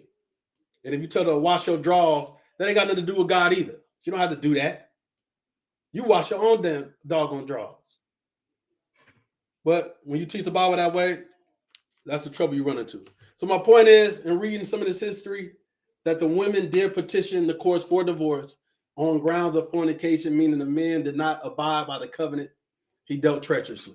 So now let's go to Jeremiah. Let's see if this applies to God himself, who is our husband, right? Matter of fact, Isaiah 54, to make sure we confirm that he is in fact our husband.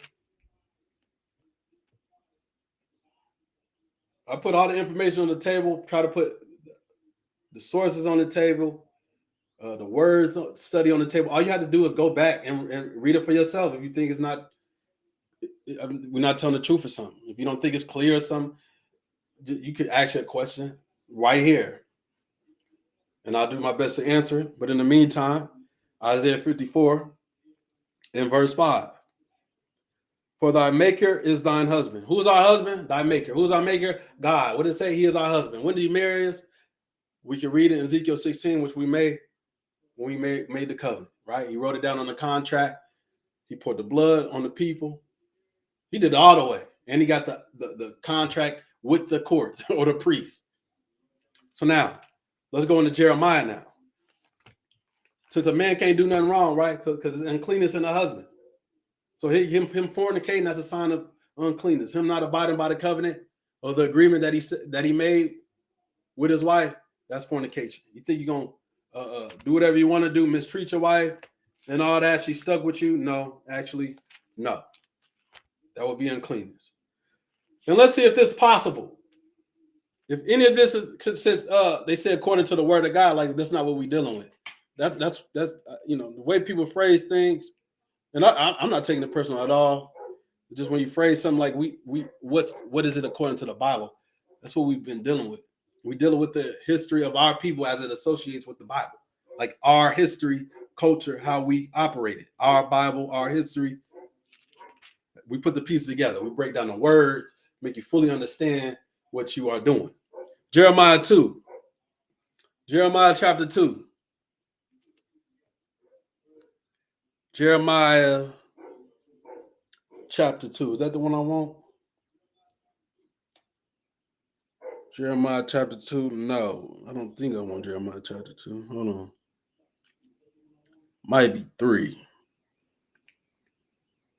Oh, might be. No, I think it's 3. Might be 3.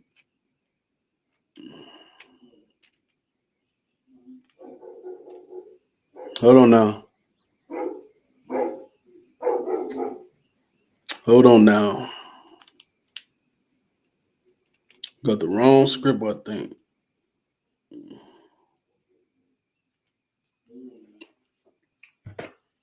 Hold on, got a little typo. Hold on. Hold on.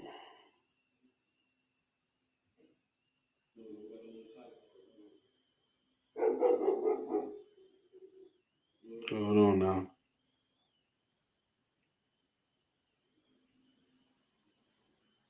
You and Jeremiah, I know that for sure. Yeah, we in 2. My bad. We are in 2. My bad. Jeremiah 2. I just had the wrong one written down. All right. Verse 1. Verse 1. Jeremiah 2 and 1. So we read a woman could petition the courts based due to the uncleanness or the fornication or the corruptness of the husband. Because fornication also means to be corrupt as well. Corruption. So Jeremiah 2 and 1, it says, moreover, the word of the Lord came to me saying, go and cry in the ears of Jerusalem, saying, thus saith the Lord, I remember thee, the kindness of thy youth, the love of thine espousals. So how did the Lord marry us? He got espoused. It was agreement, a betrothal, a covenant established and made and established. He said, I remember you in the youth. I remember thine espousals. I remember what I agreed to. I remember what we agreed to. When thou wentest after me in the wilderness in a land that was not sown. Israel was holiness unto the Lord, and the first fruits of his increase. All that devour him shall offend. Evil shall come upon them, saith the Lord. Hear ye the word of the Lord, O house of Jacob, and all the families of the house of Israel. Now pay attention. He said, you remember the espousals? I remember the espousals and everything we agreed to, the covenant we agreed to and all that. Holiness unto the Lord. Verse 5. He says, thus saith the Lord, what iniquity have your fathers found in me, that they are gone far from me and have walked after vanity and are become vain. Did you catch what he said? Why'd you leave me? Remember, he's our husband, right? He said, why'd you leave? He said, what iniquity have your fathers found in me? What has the iniquity has my wife found in me that they would leave me or depart from me?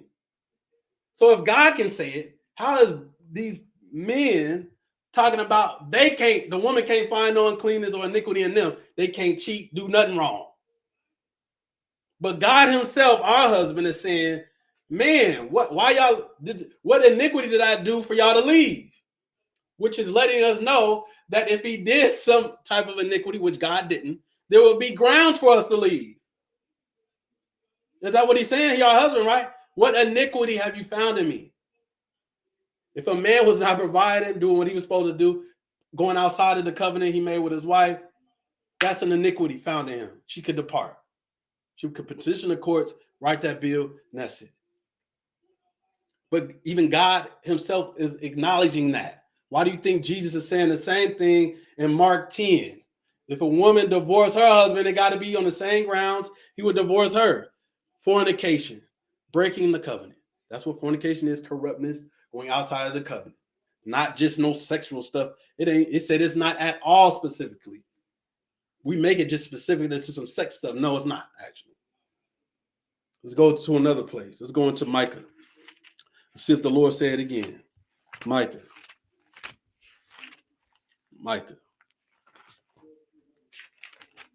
And I can't see no comments on Facebook, so, whoever watching on Facebook, I can't really, you got to go to YouTube for me to see it. If you want me to see something. So, I'm not ignoring nobody on Facebook. I can't see it. I only can see YouTube. Micah 6. So we saw in Jeremiah, he remembered the espousal, the agreement he made, right?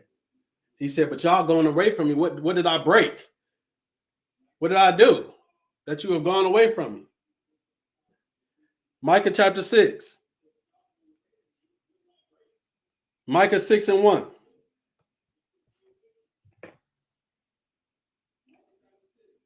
All right, Micah 6:1.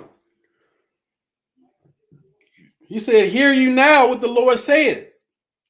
Arise, contend thou before the mountains, and let the hills hear thy voice. Look what he's saying. Hear ye now what the Lord said. Arise, contend thou before the mountains, and let the hills hear thy voice. Hear ye, O mountains, the Lord's controversy, and you strong foundations of the earth, for the Lord hath a controversy with his people, and he will plead with Israel. He got a controversy with Israel. What is going on, Israel? Verse 3, O my people, what have I done unto thee? And wherein have I wearied thee? Testify against me. You departing from me, you leaving. What did I do? What are the grounds for you leaving? I didn't break anything in the covenant. I didn't commit any sin against you. I didn't break the covenant. What did I do? Let me know. Again, this is showing us that it's a possibility. If God is talking like this, how a man gonna say, ain't no way a woman can find no uncleanness in no man that she can't divorce, had a course divorced her. You don't know the Bible then. That's all. You don't know it. Let's go into Ezekiel 16. We only got a few more. Ezekiel 16. What is fornication? Matter of fact, let's read another one. Since, that might not have been clear on the fornication. But don't worry. Go to Hebrews chapter 12.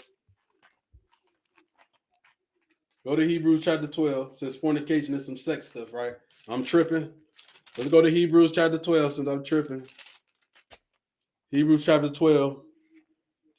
Hebrews chapter 12 and 15. Hebrews 12 and 15, right? Hebrews chapter 12 and 15. All right, y'all there? It's not like I can hear y'all. But again, fornication. Let me go back. It just meaning immoral or corrupt female trader, or corrupt or immoral male trader. It means seller, trafficker, or traffic one, to export or sell across the seas. It don't mean picture the naked people. It means commerce gone wrong. Okay, so let's go to Hebrews 12 and look at the same word. Hebrews 12 and verse 15. It says, looking diligently, lest any man fail of the grace of God, lest any root of bitterness springing up trouble you, and thereby many be defiled. Verse 16, pay attention. Lest there be any fornicator or profane person. So it's not just simply corrupt or profane. That's not just it. In the sense of you doing some sex stuff. No, you are profane and transgressing the covenant or trading what? Hold on. Immorally. An immoral or corrupt male trader. What did Esau do, everybody? Did he sleep around? Was he sleeping around? He sold the covenant for gain. He transgressed the covenant. He sold it. How many men will transgress the commandments of God, transgress the covenant for money? What are they? Fornicators. Lest there be any fornicator or profane person, as Esau, who for one morsel of meat sold his birthright. Fornication runs deep. We ain't read about no sexual stuff yet. Jesus don't have to talk about that. Why in the world would he be talking about that? Goodness gracious, boy. Let's read up. We're gonna go to Ezekiel 16. But before we read Ezekiel 16. Just want to bring some more definitions out. Wedlock. Everybody go to Ezekiel 16, right? Wedlock, right? Because again, we got to reiterate certain things and let you know that in fact, marriage on paper, that's the only way to get married, actually. God showed us how to do it, didn't he? I don't want to hear that. Oh, yeah, my word, my bond, bro. Yeah, I was in the back room on the front porch. I said, yeah, you my wife now. And didn't do nothing after that. Didn't have no authorized nothing. Old English wedlock, pledge giving or marriage vow. Actions or proceedings. Practice. Meaning down here, a condition of being married. That's what wedlock is. Being married. Now we got to look at marriage. Marriage, action of entering into wedlock. So not only is wedlock pledge giving, but the actual marriage is to enter into the pledge. Also, state or condition of being husband and wife, matrimony, wedlock, also a union of a man and woman for life by marriage. That's an agreement. That's a contract. Any way you slice it. Vow. Look what it says. Promise solemnly. From Latin, votum, a promise to a god or God. Solemn pledge. Dedication.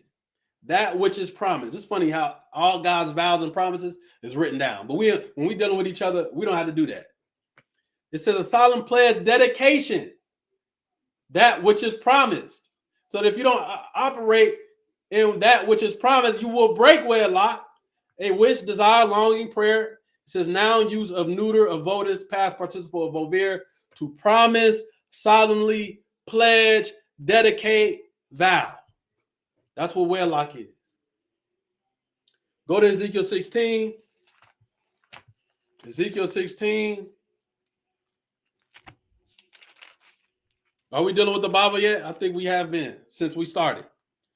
Ezekiel 16 and 35. Ezekiel 16 and 35. Wherefore, O harlot, hear the word of the Lord. Who is he talking to? Israel. He called Israel harlot. How was they sleeping around?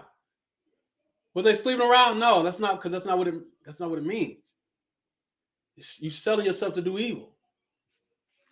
Matter of fact, Isaiah 50 real quick. Isaiah 50. Isaiah 50 and 1. Isaiah 50 and 1. Isaiah 50 verse 1. Thus saith the Lord, where is the bill of your mother's divorcement who I put away?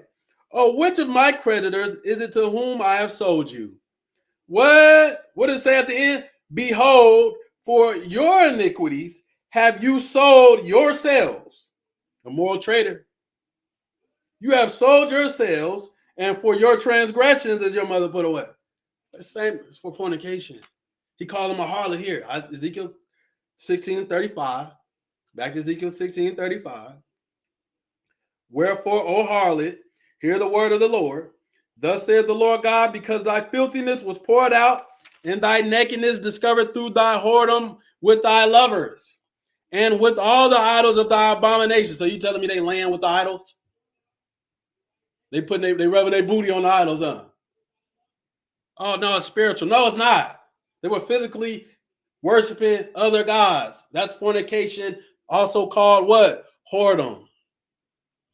And by the blood of thy children which thou didst give unto them, behold, therefore I will gather all thy lovers, with whom thou hast taken pleasure, and all them that thou hast loved, with all them that thou hast hated, and I will even gather them round about against thee, and will discover thy nakedness unto them, that they may see all thy nakedness. Verse 38, here it goes. And I will judge thee as women that break wedlock. How do you break wedlock? You got to sleep around? Oh, you go against the words of the covenant or the agreement. And I will judge thee as a woman that break wedlock, and shed blood I judge, and will give thee blood and fury and in jealousy. Skip on down to verse 57. He said, before thy wickedness was discovered, as at that time of thy reproach of the daughters of Syria and all that are round about her, the daughters of the Philistines, which despise thee round about. Thou hast borne or carried thy lewdness and thine abomination, saith the Lord. Here we go. This is the kicker, verse 59.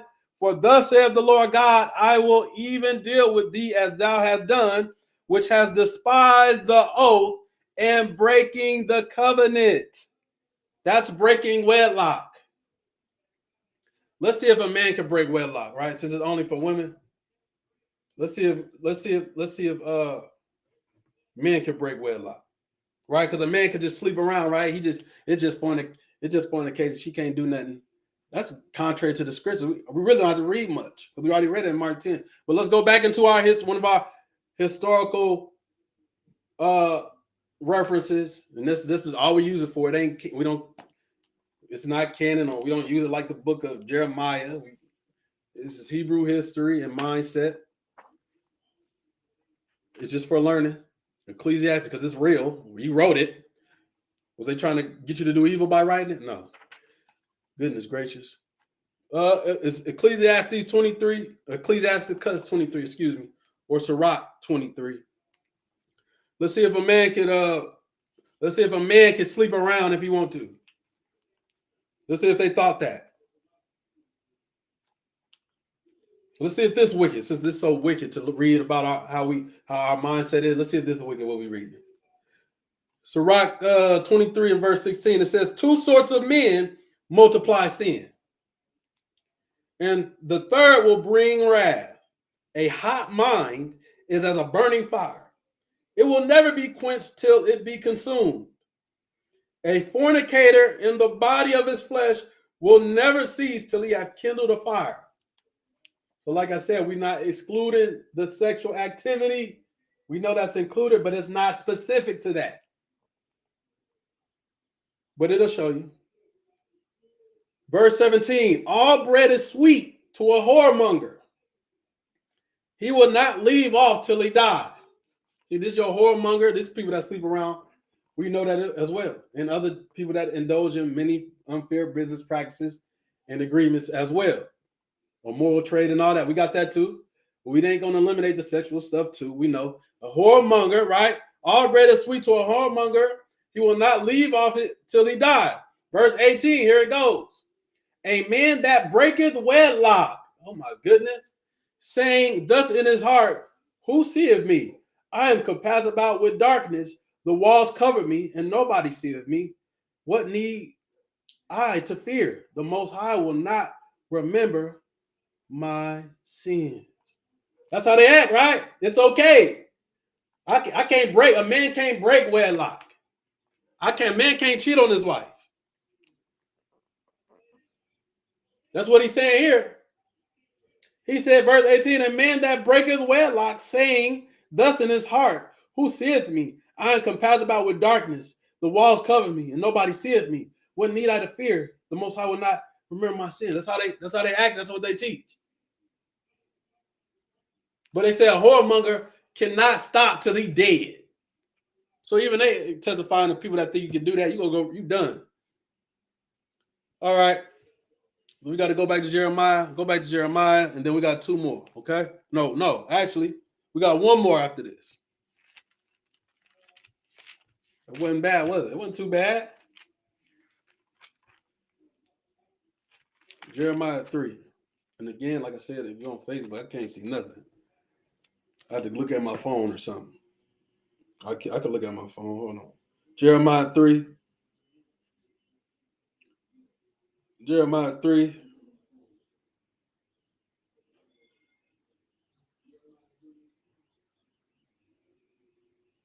Jeremiah 3. Okay. Ain't nothing going on up here.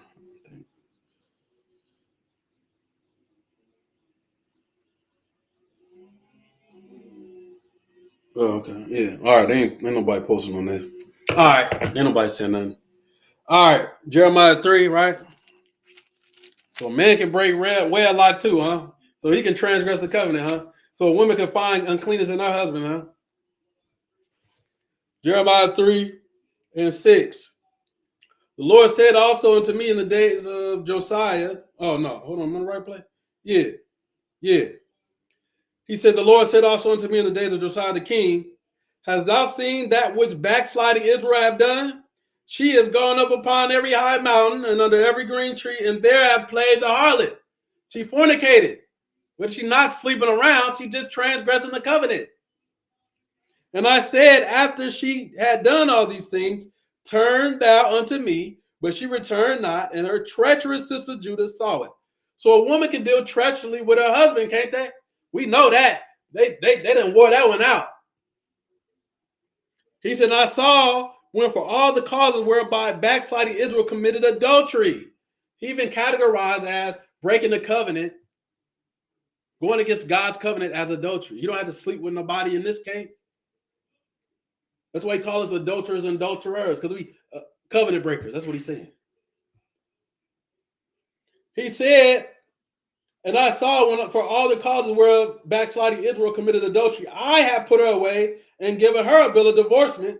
Yet her treacherous sister Judah feared not, but went and played the harlot also. And it came to pass through the lightness of her whoredom that she defiled the land and committed adultery with stones and with stocks. And yet for all this, her treacherous sister Judah have not turned unto me with her whole heart, but vainly, said the Lord. So we deal treacherously with God. That's dealing deceitfully, right? You have vainly turned yourself to the Lord. So the Lord said in the second chapter, what y'all leaving me, but what iniquity have you found in me?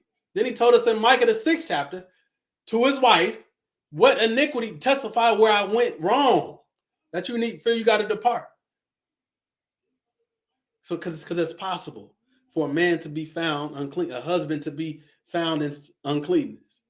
Let's go to our final verse, our final scripture, and we're gonna read.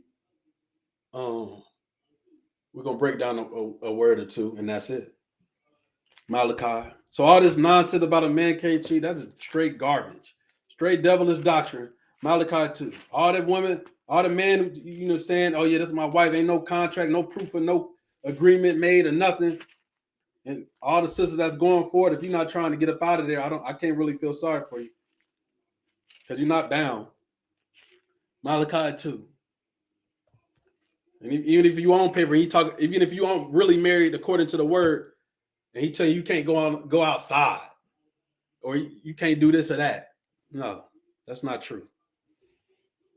And if he deprive you of your freedom, according to the law, you could go. You could petition the court. Oh, he won't let me out. I can't go to the store if I want to. I can't go to the park I can't even go on my doggone porch if I want to. I can't even watch a certain TV show. You see how stupid these dudes is? You got a baby. No, we watch what I want to. You arguing over a doggone. She can't watch an old TV show. You know how stupid that is?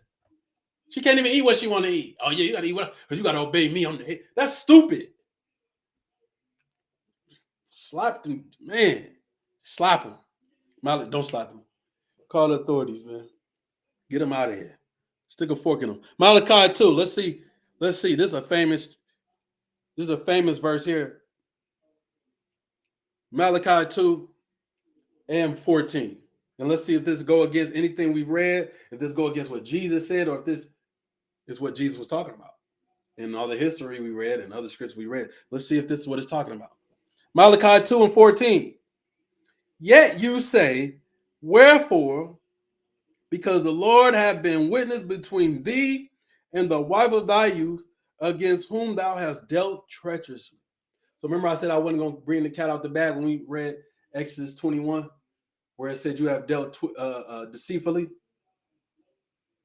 Well, it says treacherously, and it's the same word, and this is the word being used. Begad. Begad.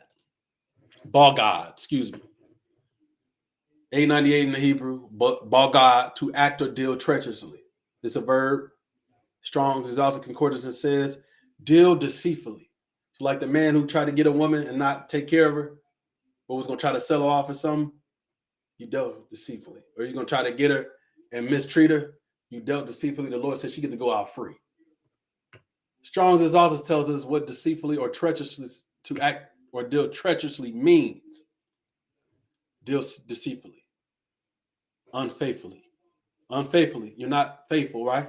You know what unfaithful mean, right? That mean so if he's saying you can be unfaithful, you can't be sleeping around, you can't be doing what you want to do, you can't mistreat her, you can't agree to certain conditions and then don't abide by them. That's unfaithful. That is treachery. You are offensive.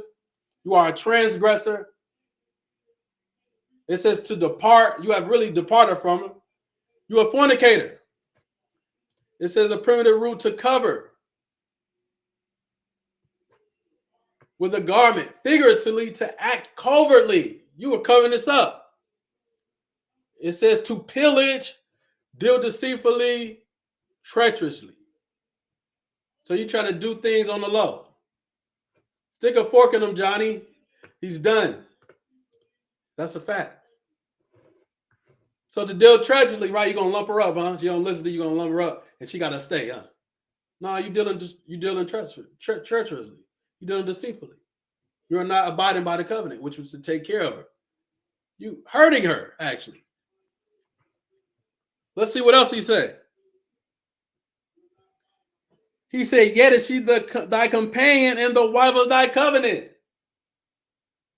You agreed. You were espoused. Y'all had espousals. Y'all agreed to a certain way. Y'all had a covenant, and you breaking it. Verse 15, and did not he make one? Yet had he the residue of the spirit, and wherefore one, that he might seek a godly seed. Therefore take heed to your spirit, and let none deal treacherously against the wife of his youth. You know why? He telling you not to do that, because what is going to happen? Divorce is going to happen. Because that is the grounds for her getting a bill of divorce signed by you. That's how it's done. You deal treacherously, she goes free. And vice versa. So that's why the Lord is going to hate this next part. Verse 16. For the Lord, the God of Israel, says he hate putting away. He hate the divorce thing. You know why? Because you know that's a sign of you dealing treacherously. That was a prerequisite, right? He talked about dealing treacherously before he talked about hating divorce. He hated. You know why? Because that's a sign of somebody dealing treacherously, ain't it? That means somebody not abiding by the covenant. That's not somebody just getting divorced at will, none of that. He ain't addressing none of that. That wasn't going down in Israel. If a man decided, I'm going to just divorce my wife for any reason, you had to go to court and they'd be like, nah, bro, that's not valid. Even in today, that's why they got, again, divorce court. For the Lord, the God of Israel, says he hate putting away. For one covers violence with his garment. You hide your violence. Let's see what violence means. Let's see what violence means. What does it mean? Wrong. It's from 2555, Kamos. Violence, wrong. What does it say specifically? Cruelty. Oh, you hide your cruelty. You beat on your wife, put some makeup on, put some shades on. She do all the work, you take her money when she come home. And you pretend like you provide. You are false. You are covering your falsehood. I can't leave it off at this. Oh, my bad. Okay. Well, okay. I'll read something else. Cruelty, damage, false. You covering all this stuff up. Unrighteous. Everybody got unrighteous, right? You know what that means? Injustice or being unjust. You're not being fair. That's how you can get these people talking about, yeah, I can sleep around. If long, I just got to marry you. You stupid. Violence against, you're doing violence against the wife of your youth, and you covering it up. By violence, by implication, wrong. Unjust gain. What is unjust gain? Didn't we read about some immoral trading?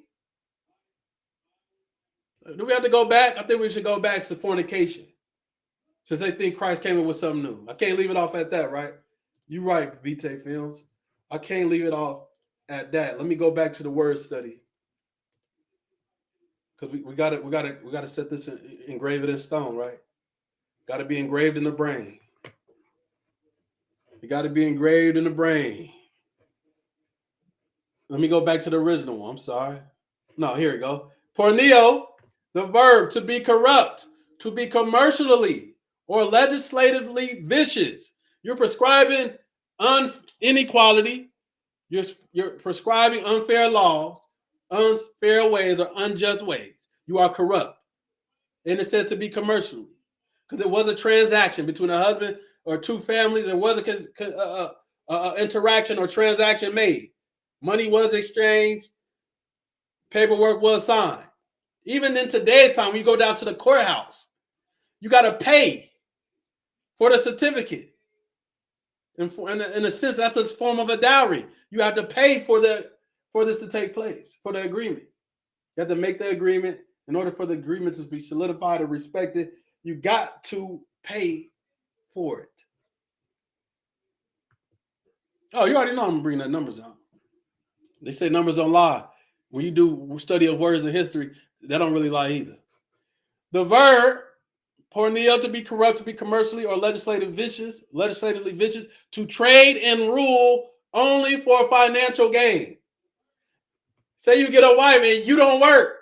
She doing all the work. You ruling for financial gain. What about these preachers? They tell you what to do and take all your money. Meaning corruption, pornea, meaning corruption or commercial or legislative vice, like this verse paranouns, it does not at all specifically refer to sexual immorality, but rather to any kind of interaction that is governed by a lust for private gains, rather than for a fair distribution. What did it say about being dealing treacherously? What did it say? What did it say, everybody? Unjust gain, cruelty, damage. You are damaging her and telling her she got to stay? No, the Lord knows that's not valid. She's not going to stay. It's going to cause what? Divorce. He hates that. You know what he hates? You fornicating. You dealing treacherously. That's what he hates. He's not just talking about, oh, yeah, I hate this act. He's looking at the root cause. For the verse 16, for the Lord, the God of Israel, said that he hated putting away, divorce, you name it. For one covers violence with his garment, said the Lord of hosts. Therefore, take heed to your spirit that you deal not treacherously. You know why? Because it's going to cause fornication, cause divorce, which I hate. Go back to Mark 10. And then we're going to go to Numbers, and that's it.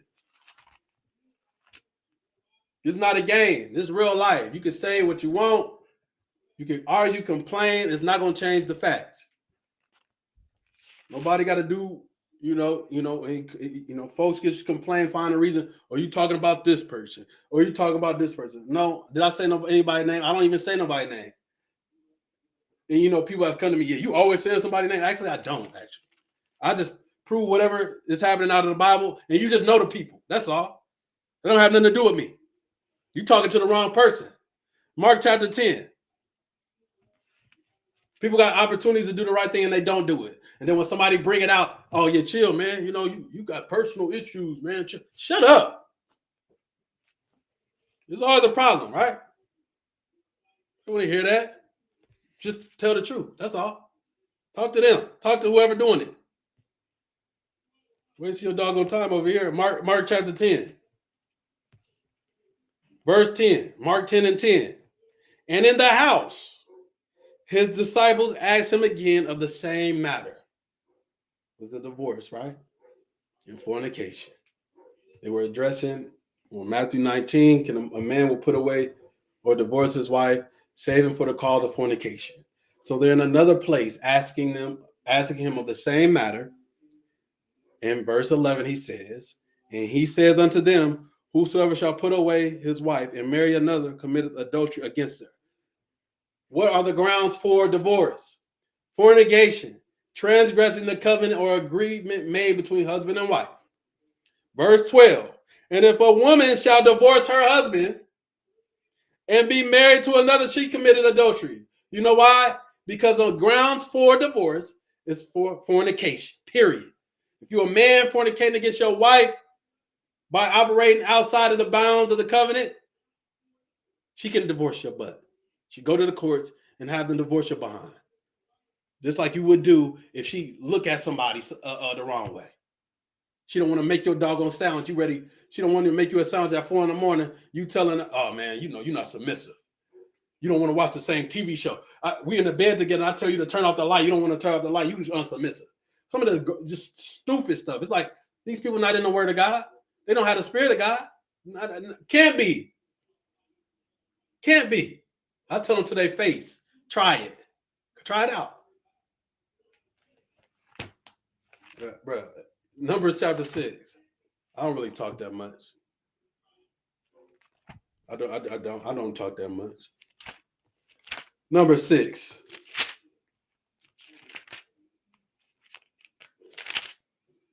Numbers chapter 6. Oh, sorry. All right, that's it. We're going to read Matthew 6. Number 6, excuse me. That's it. We'll read number 6. And I'll see y'all next time, Lord willing. Number 6 and starting at verse 24.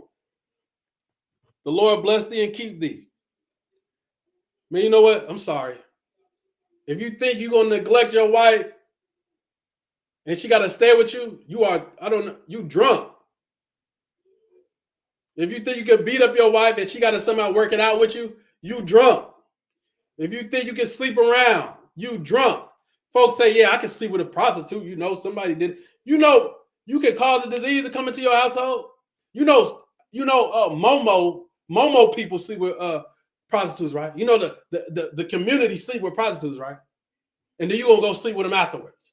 And then you gonna come home and your wife gotta stay with you. You're bugging. It's your doggone mind. And you talk about, the Lord, man, and you waiting on the Lord's return, right? You doing that and waiting on the Messiah to return, huh? I would tell them to hold up. Numbers chapter 6 and verse 24.